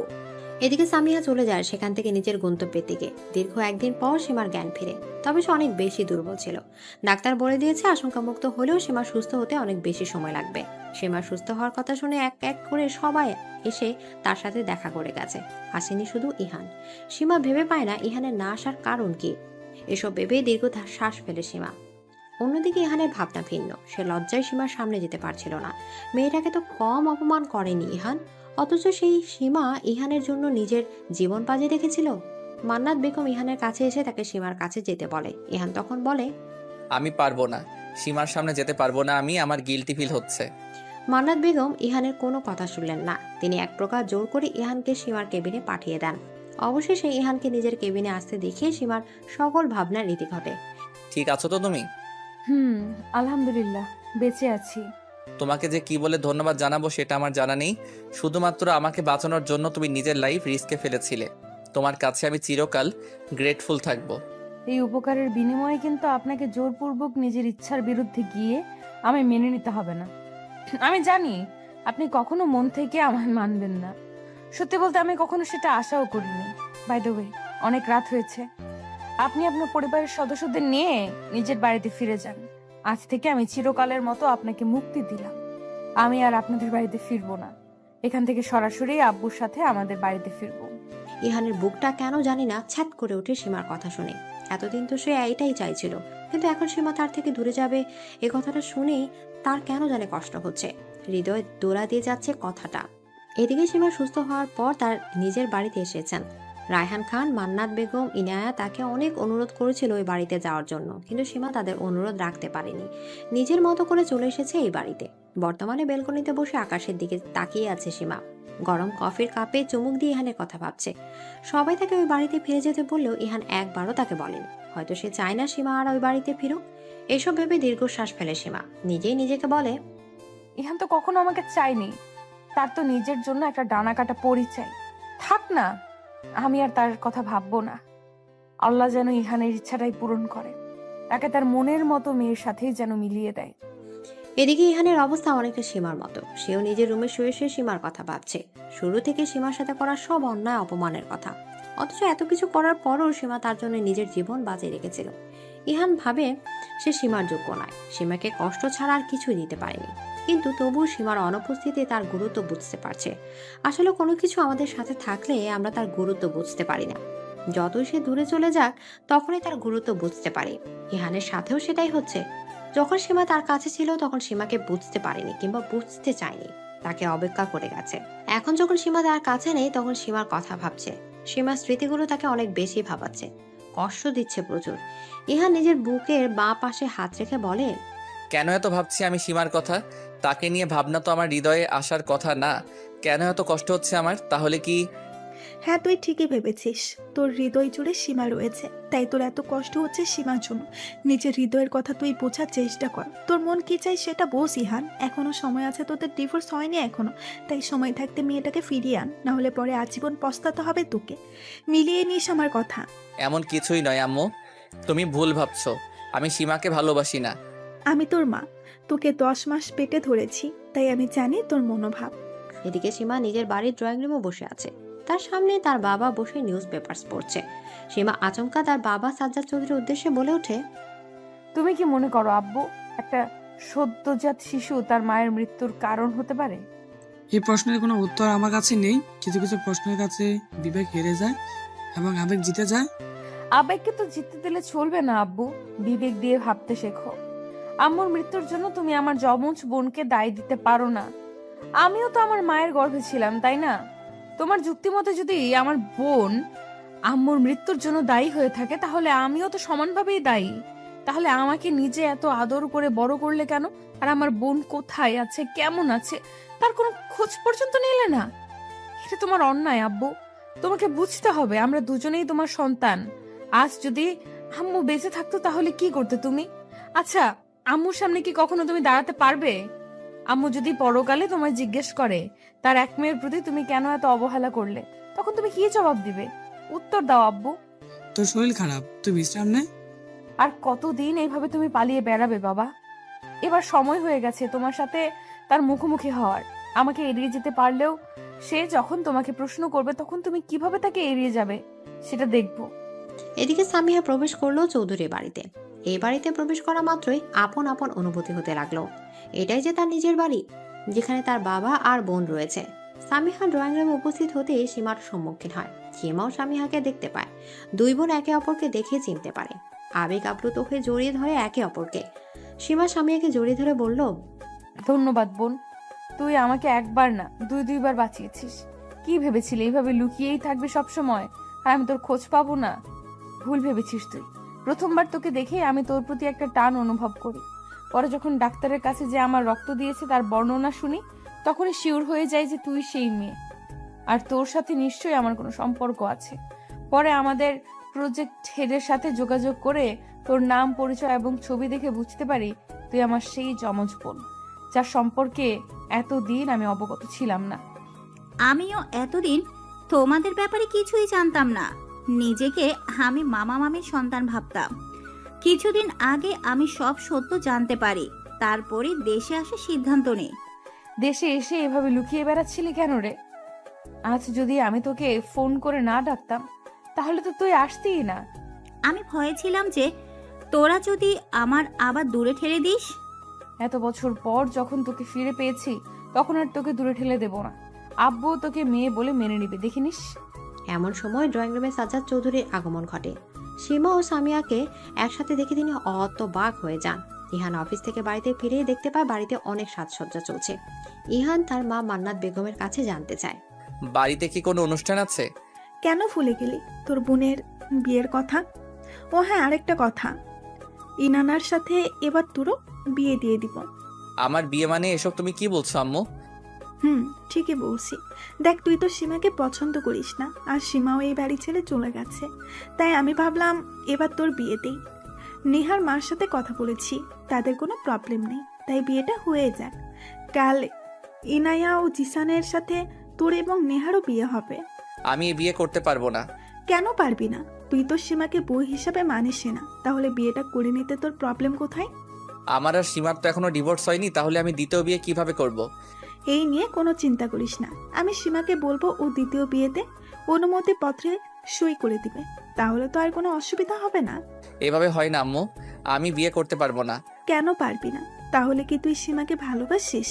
এদিকে ইহান কোনো উত্তর না দিয়ে নিজের রুমের দিকে চলে যায়। মান্নাত বেগম পান চিবোতে চিবোতে বলেন, আমি তোর মা ইহান, তোকে আমি জন্ম দিয়েছি, তাই তোকে কিভাবে কাবু করতে হয় সেটা আমার থেকে ভালো আর কেউ জানবে না। এবার দেখ আমি কি বুদ্ধি করেছি। তোর মুখ দিয়ে আমি স্বীকার করিয়েই ছাড়বো যে তুই সীমাকে ভালোবাসিস। তারপর তুই নিজে সীমাকে এই বাড়িতে ফিরিয়ে আনবি, তাহলেই আমি শান্তি পাবো। কিন্তু আম্মু যদি আমাদের পরিকল্পনা মাফিক সবকিছু না হয়, ভাইও যদি নেহা আপুকেই বিয়ে করে নেয়, তাহলে কি হবে? সেটা ইহান করতে পারবে না। আমি ওর মা, ওর চোখ দেখি ওর অনুভূতি বুঝতে পারি আমি। ওর চোখে সীমার জন্য অনুভূতি স্পষ্ট দেখেছি আমি। তুই দেখিস ও কিছুতেই নেহাকে বিয়ে করতে পারবে না, আর যদি চাই তাও পারবে না, কারণ নেহার বয়ফ্রেন্ড আছে। আজ নেহার সাথে ওর বয়ফ্রেন্ডের বিয়ে হবে। এদিকে ইহান নিজের রুমে এসে সীমার কথায় ভাবছিল। ইহান সীমাকে কিছুতেই যেন ভুলতে পারছে না, না চাইতেও সীমার কথাই তার মনে আসছে বারংবার। এইরকম পরিস্থিতিতে সীমাকে ছেড়ে সে কিভাবে থাকবে, অন্য কাউকে কিভাবে বিয়ে করবে? ইহান নিজের প্রশ্নগুলোর কোনো উত্তর পায় না। সামিয়াকে নিয়ে সাজ্জাদ চৌধুরীর সম্মুখীন হলো সীমা। সাজ্জাদ চৌধুরীর হাতে সামিয়ার হাত দিয়ে বলল, ও আমার বোন আব্বু, নিজের মেয়ে যাকে তুমি এতদিন দূরে ঠেলে রেখেছিলে, আজও এসেছে আমাদের কাছে। আমি তোমার কাছে অনুরোধ করে বলছি, প্লিজ ওকে আর দূরে ঠেলে দিও না। এবার ওকে আপন করে নাও না আব্বু, এটা অনেক আশা নিয়ে এসেছে। আশা করছি তুমি ওকে ফিরিয়ে। এদিকে সীমার কথা শেষ হওয়ার আগে সাজ্জাদ চৌধুরী সামিয়াকে বুকে টেনে নেন। সামিয়াকে জড়িয়ে ক্রন্দনরত অবস্থায় বলেন, তোর কাছে ক্ষমা চাওয়ার কোনো মুখ আমার নেই মা, তবুও তোর এই অপরাধী বাবা তোর কাছে ক্ষমা চাইছে, পারলে আমাকে ক্ষমা করে দিস। আমি বিনা অপরাধে তোকে এতদিন দূরে ঠেলে রেখেছিলাম, বিনা অপরাধে তুই এত শাস্তি ভোগ করলি। আমি এজন্যই তোমাকে কখনোই ক্ষমা করব না। তোমার জন্য আমি এতদিন নিজের পরিবার থেকে দূরে ছিলাম। আচ্ছা ড্যাড, তুমি বলো আমার কি দোষ ছিল? মায়ের মৃত্যুর জন্য কিভাবে আমি দায়ী হই? আমি তো একটা নিষ্পাপ মাসুম বাচ্চা ছিলাম। নিজের ভুল বুঝতে পেরে অনুতপ্ত হলে তাকে ক্ষমা করে দিতে হয় বোন। আমি জানি তুই তোর হারানো শৈশব, হারিয়ে যাওয়া সময়গুলো আর কখনো ফেরত পাবি না, কিন্তু এখান থেকে তো আমরা সবকিছু নতুন ভাবে শুরু করতে পারি, তাই না? কি দরকার রাগ পুষে রাখার? চল না এখন আমরা সবাই মিলে একটা সুখী পরিবার গঠন করি। এদিকে 3 বাবা মেয়ে একে অপরকে জড়িয়ে ধরে আজ যেন সম্পূর্ণ হলো একটি পরিবার। সামিয়া ও সীমা একই রুমে বসেছিল। সামিহা সীমার কাছ থেকে তার ইহানের ব্যাপারে সবকিছু শুনলো। সব শুনে তার রাগ হলো ইহানের উপর। সামিহা বলল, কেমন মানুষ ইহান, যে রূপ দিয়ে মানুষকে বিবেচনা করো? বাদ দে সেসব কথা। উনি ওনার মতো সুখী হন। আজ ওনার পছন্দ মতো মেয়ের সাথে ওনার বিয়ে হওয়ার কথা। আশা করব এবার তুই সুখী হবেন। এদিকে ইনায়া ও জিশানের বিয়ে সুষ্ঠুভাবে সম্পন্ন হলো। অতঃপর নেহা ও ইহানের বিয়ের বন্দোবস্ত করা হলো। নেহা বিয়ের আসরে আসার কিছুক্ষণ পর ইহান এসে বলল, আমি এই বিয়ে করতে পারবো না। কেন পারবে না তুমি এই বিয়ে করতে? কারণ আমি বিবাহিত। আমি আমার স্ত্রীকে সীমাকে ভালোবাসি। আমার হৃদয় জুড়ে একজনই রয়েছে, সে হলো সীমা। তাই অন্য কাউকে বিয়ে করা আমার কাছে সম্ভব নয়। বাহ, এইটাই তো শুনতে চেয়েছিলাম তোর মুখ থেকে। যাক, শেষ পর্যন্ত তুই নিজের মনের কথা বুঝতে পারলি। আমার পরিকল্পনা সফল। এখন চার দেরি করিস না, আমার বাড়ির বউকে বাড়িতে সসম্মানে ফিরিয়ে নিয়ে আয়। এদিকে ইহান সাথে সাথে বাড়ি থেকে বেরিয়ে যায়। অতঃপর নেহার সাথে তার বয়ফ্রেন্ডের বিয়েটা হয়ে যায়। সবকিছু ভালো ভালো বিতে যাওয়ার পর মান্নাত বেগম ভাবতে থাকেন, সীমা আর ইহান এক হলেই এখন সবকিছু ভালোই ভালোই মিটে যাবে। এদিকে ইহান সীমার বাড়িতে চলে আসে। আজ যখন সে নিজের মনের কথা বুঝতে পেরেছে তখন আর সীমার থেকে দূরে থাকতে চায় না। আজ সীমাকে নিয়েই বাড়িতে ফিরবে বলে শপথ নিয়েছে ইহান। সে অনুযায়ী ইহান বাড়িতে এসে সাজ্জাদ চৌধুরীর মুখোমুখি হন। সাজ্জাদ চৌধুরী ইহানকে দেখে মোটেও খুশি হন না। তিনি ইহানকে উদ্দেশ্য করে বলেন, কি এসেছে তুমি এখানে? কি চাই তোমার? সীমা কোথায়? আমি ওর সাথে দেখা করতে চাই। আমার মেয়ের সাথে কেন দেখা করতে চাও? ওকে কি যথেষ্ট কষ্ট দেওয়া হয়নি তোমার? আরো কষ্ট দেওয়ার ধান্দা আছে? ভালোই ভালোই বলছি, এখান থেকে চলে যাও, না হলে আমার থেকে খারাপ আর কেউ হবে না। প্লিজ এভাবে বলবেন না, আমার সীমার সাথে দেখা করা অনেক বেশি প্রয়োজন। এদিকে সাজ্জাদ চৌধুরী ইহানকে কিছুতে মত দেন না। এমন সময় সামিহার আগমন ঘটে সেখানে। সামিহা সাজ্জাদ চৌধুরীকে জিজ্ঞেস করে, কে এসেছে ড্যাড? এদিকে ইহান সামিয়ার দিকে তাকিয়ে অবাক হয়ে যায়, কারণ তার চেহারা একদম সীমার মতো, কিন্তু গায়ের রংটা ফর্সা। ইহান সামিহার দিকে তাকিয়েছিল। সামিহা বেশ লজ্জিত বোধ করে বলে, আমার দিকে এভাবে কি দেখছেন? কে আপনি? আপনার সাথে সীমার চেহারার এত মিল কেন? আমি সামিহা সীমার যমজ বোন। এদিকে ইহান এতক্ষণে ব্যাপারটা বুঝতে পারে। এর মধ্যে সীমারও আগমন ঘটে। সীমা এসে ইহানকে দেখে মোটেও খুশি হয় না। সীমা বলে, আপনি কেন এসেছেন এখানে? আপনার তো আজ বিয়ের হওয়ার কথা। যান, আপনার বউয়ের কাছে যান। আমার বউয়ের কাছেই তো এসেছি, তুমি তো আমার একমাত্র বউ। আমি জানি না আপনার উদ্দেশ্য কি। আপনি কি চান স্পষ্ট করে বলুন। তুমি আমার সাথে ফিরে চলো, আমরা সবকিছু ভুলে আবার নতুনভাবে শুরু করব। আমাকে কি আপনি পুতুল ভেবেছেন নাকি? যখন ইচ্ছে যেভাবে ইচ্ছে আমাকে নিয়ে খেলবেন। আমার কাছে সবার আগে আমার আত্মসম্মান। আপনি আমাকে যে অপমান করেছেন সেটা আমি এত সহজে ভুলবো না। আর আপনার কাছে ফেরত তো কোনো প্রশ্নেই ওঠে না। এদিকে ইহানের শত অনুরোধ করার পরও সীমা নিজের সিদ্ধান্ত থেকে চুল পরিমাণ বিচ্যুত হয় না। সীমা স্পষ্ট জানিয়ে দিয়েছে সে ইহানের কাছে ফিরতে চায় না। ইহান এক পর্যায়ে সীমাকে বলে, আমি নিজের ভুল বোঝার পরেও তুমি আমায় ক্ষমা করলে না, কিন্তু আমি তোমাকে কিভাবে বোঝাবো যে আমার পুরো হৃদয় জুড়ে তুমি আছো, শুধু তুমি। আমি তোমাকে নিজের করেই নিব। তোমাকে আমার কাছে ফিরতেই হবে। আমি জানি তোমাকে অনেক বেশি অপমান করেছি, যেগুলো আর চাইলেও ফেরত নিতে পারবো না, কিন্তু আমি কথা দিচ্ছি এরপর থেকে তোমাকে আর কোনো কষ্ট পেতে দেব না। প্লিজ আমার জীবনে ফিরে এসো। আপনিই তো বলেছিলেন আমার কালো চেহারা দেখে নাকি আপনার ঘৃণা লাগে। আমি নাকি কালো ভূত, বাদরের গলায় মুক্তোর মালা, আরো কত কি। এইসব কিছু এত সহজে তো আমি ভুলবো না। আমি নিশ্চিত হয়ে বলতে পারি, যদি আমি সেদিন আপনাকে না বাঁচাতাম তাহলে আপনি আমার প্রতি সদয় হতেন না। সেসব কথা বাদ দিলাম। আমাকে এত অপমান করার পর, এত কষ্ট দেওয়ার পর সামান্য একটা সরি বলে ক্ষমা আপনি পাবেন না। এদিকে কথাগুলো বলে সীমা নিজের রুমে চলে যায়। সামিহাও তার পেছন পেছন যায়। ইহান অসহায়ের মতো তাকিয়ে থাকে।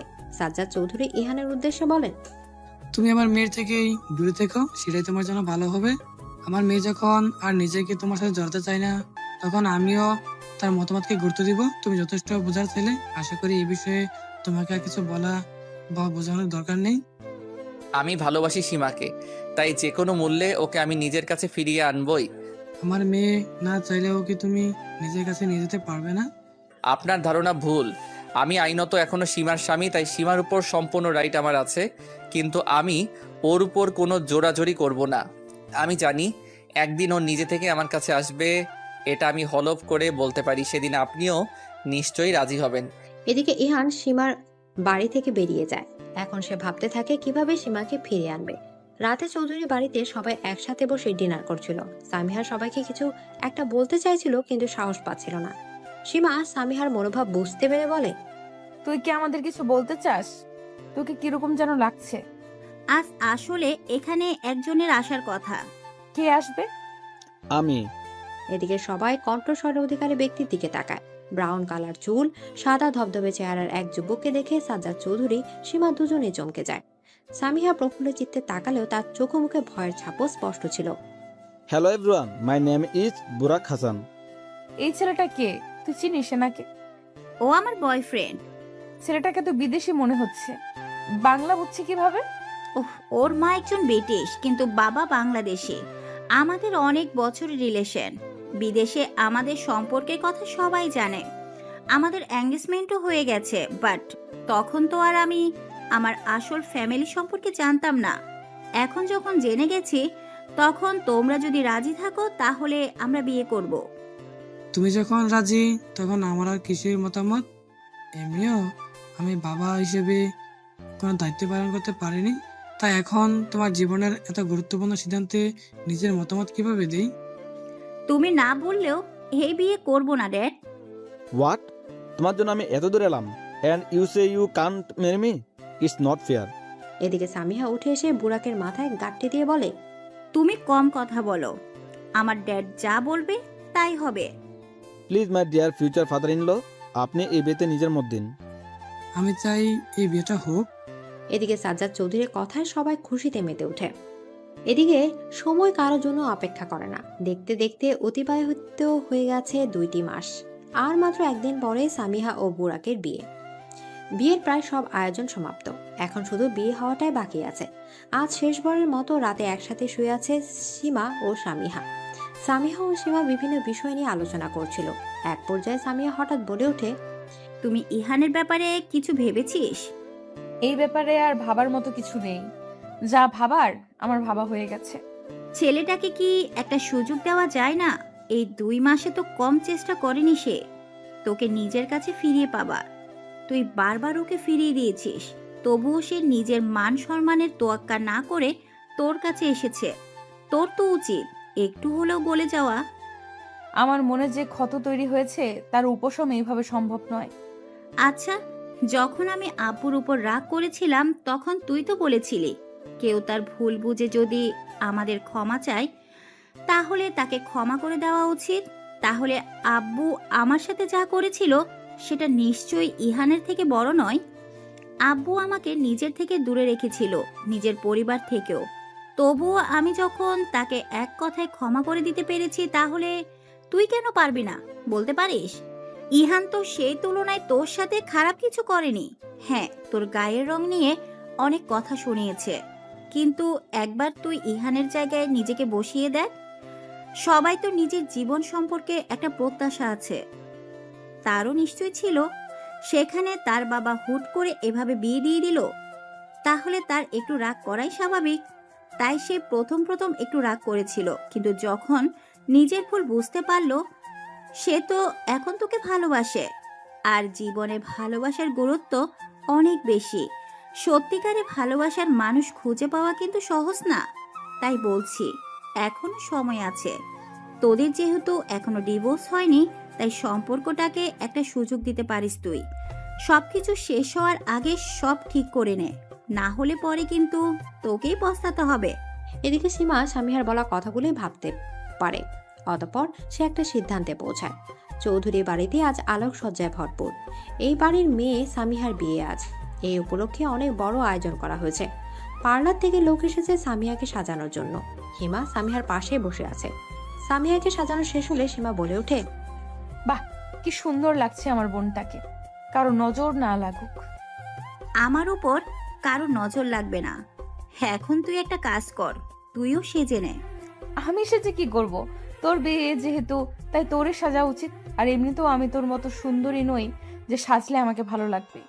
না, আমি কোনো কথা শুনতে চাই না। তোকে যখন বলেছি সাজতে হবে, তখন তোকে সাজতেই হবে। এদিকে সামিহা জেদের কাছে পরাজিত হয় সীমা। অতঃপর পার্লারের লোকেরাও তাকে সাজিয়ে দেয় সুন্দরভাবে। সামিহা সীমাকে আয়নার সামনে নিয়ে এসে বলে, কে যেন বলেছিল তোকে নাকি সুন্দর লাগে না। একবার দেখুক নিজেকে আয়নায়। এত রূপসী কাউকে তো দরকার। এদিকে সামিহা আর কিছু বলল না। একটু পরে তাকে নিয়ে যাওয়া হলো বিয়ের আসরে। বুড়াকও তার পরিবার নিয়ে উপস্থিত হয়েছে। তাদের বিয়ে সম্পন্ন হয়। সবাই আলহামদুলিল্লাহ বলে ওঠে। বিয়ে হয়ে যাওয়ার পর আসে বিদায় পালা। সামিহা সাজ্জাদ চৌধুরী ও সীমাকে জড়িয়ে ধরে কাঁদতে থাকে। মেয়েটা কতদিন পর তার পরিবারকে খুঁজে পেল, কিন্তু দুর্ভাগ্য যে আবার হারাতে হবে। সামিহা সীমাকে জড়িয়ে ধরে বলে, কাল রাতে তোকে যে কথাগুলো বললাম সেগুলো একবার ভেবে দেখিস। আমি ইতিমধ্যে এই ব্যাপারে ভেবে নিয়েছি। এদিকে সামিহা আর কিছু বলার সুযোগ পেল না। বুড়াকের পরিবার তাকে তাড়া দিল। সামিহা বুড়াকের সাথে গাড়িতে উঠে পড়ল। তারপর সবার কাছ থেকে বিদায় নিল।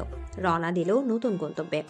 ভিড় কমে যাওয়ার পর সীমা লক্ষ্য করলো ইহানকে। ইহান সীমার দিকে এগিয়ে এসে তাকে বলল, আমি অনেক চেষ্টা করেও পারলাম না তোমাকে মানাতে। এখন আর জোর করতে চাই না। তুমি চাইলে ডিভোর্স। কেমন ভালোবাসেন আপনি আমায়, এত সহজে হাল ছেড়ে দিলেন। আর আমি কিনা আপনার জন্য অপেক্ষায় ছিলাম। তার মানে তুমি আমার জীবনে ফিরবে? এদিকে সীমা আর সময় নষ্ট না করে জড়িয়ে ধরে ইহানকে। তাদের মধ্যে সব দূরত্ব যেন মিটে যায়।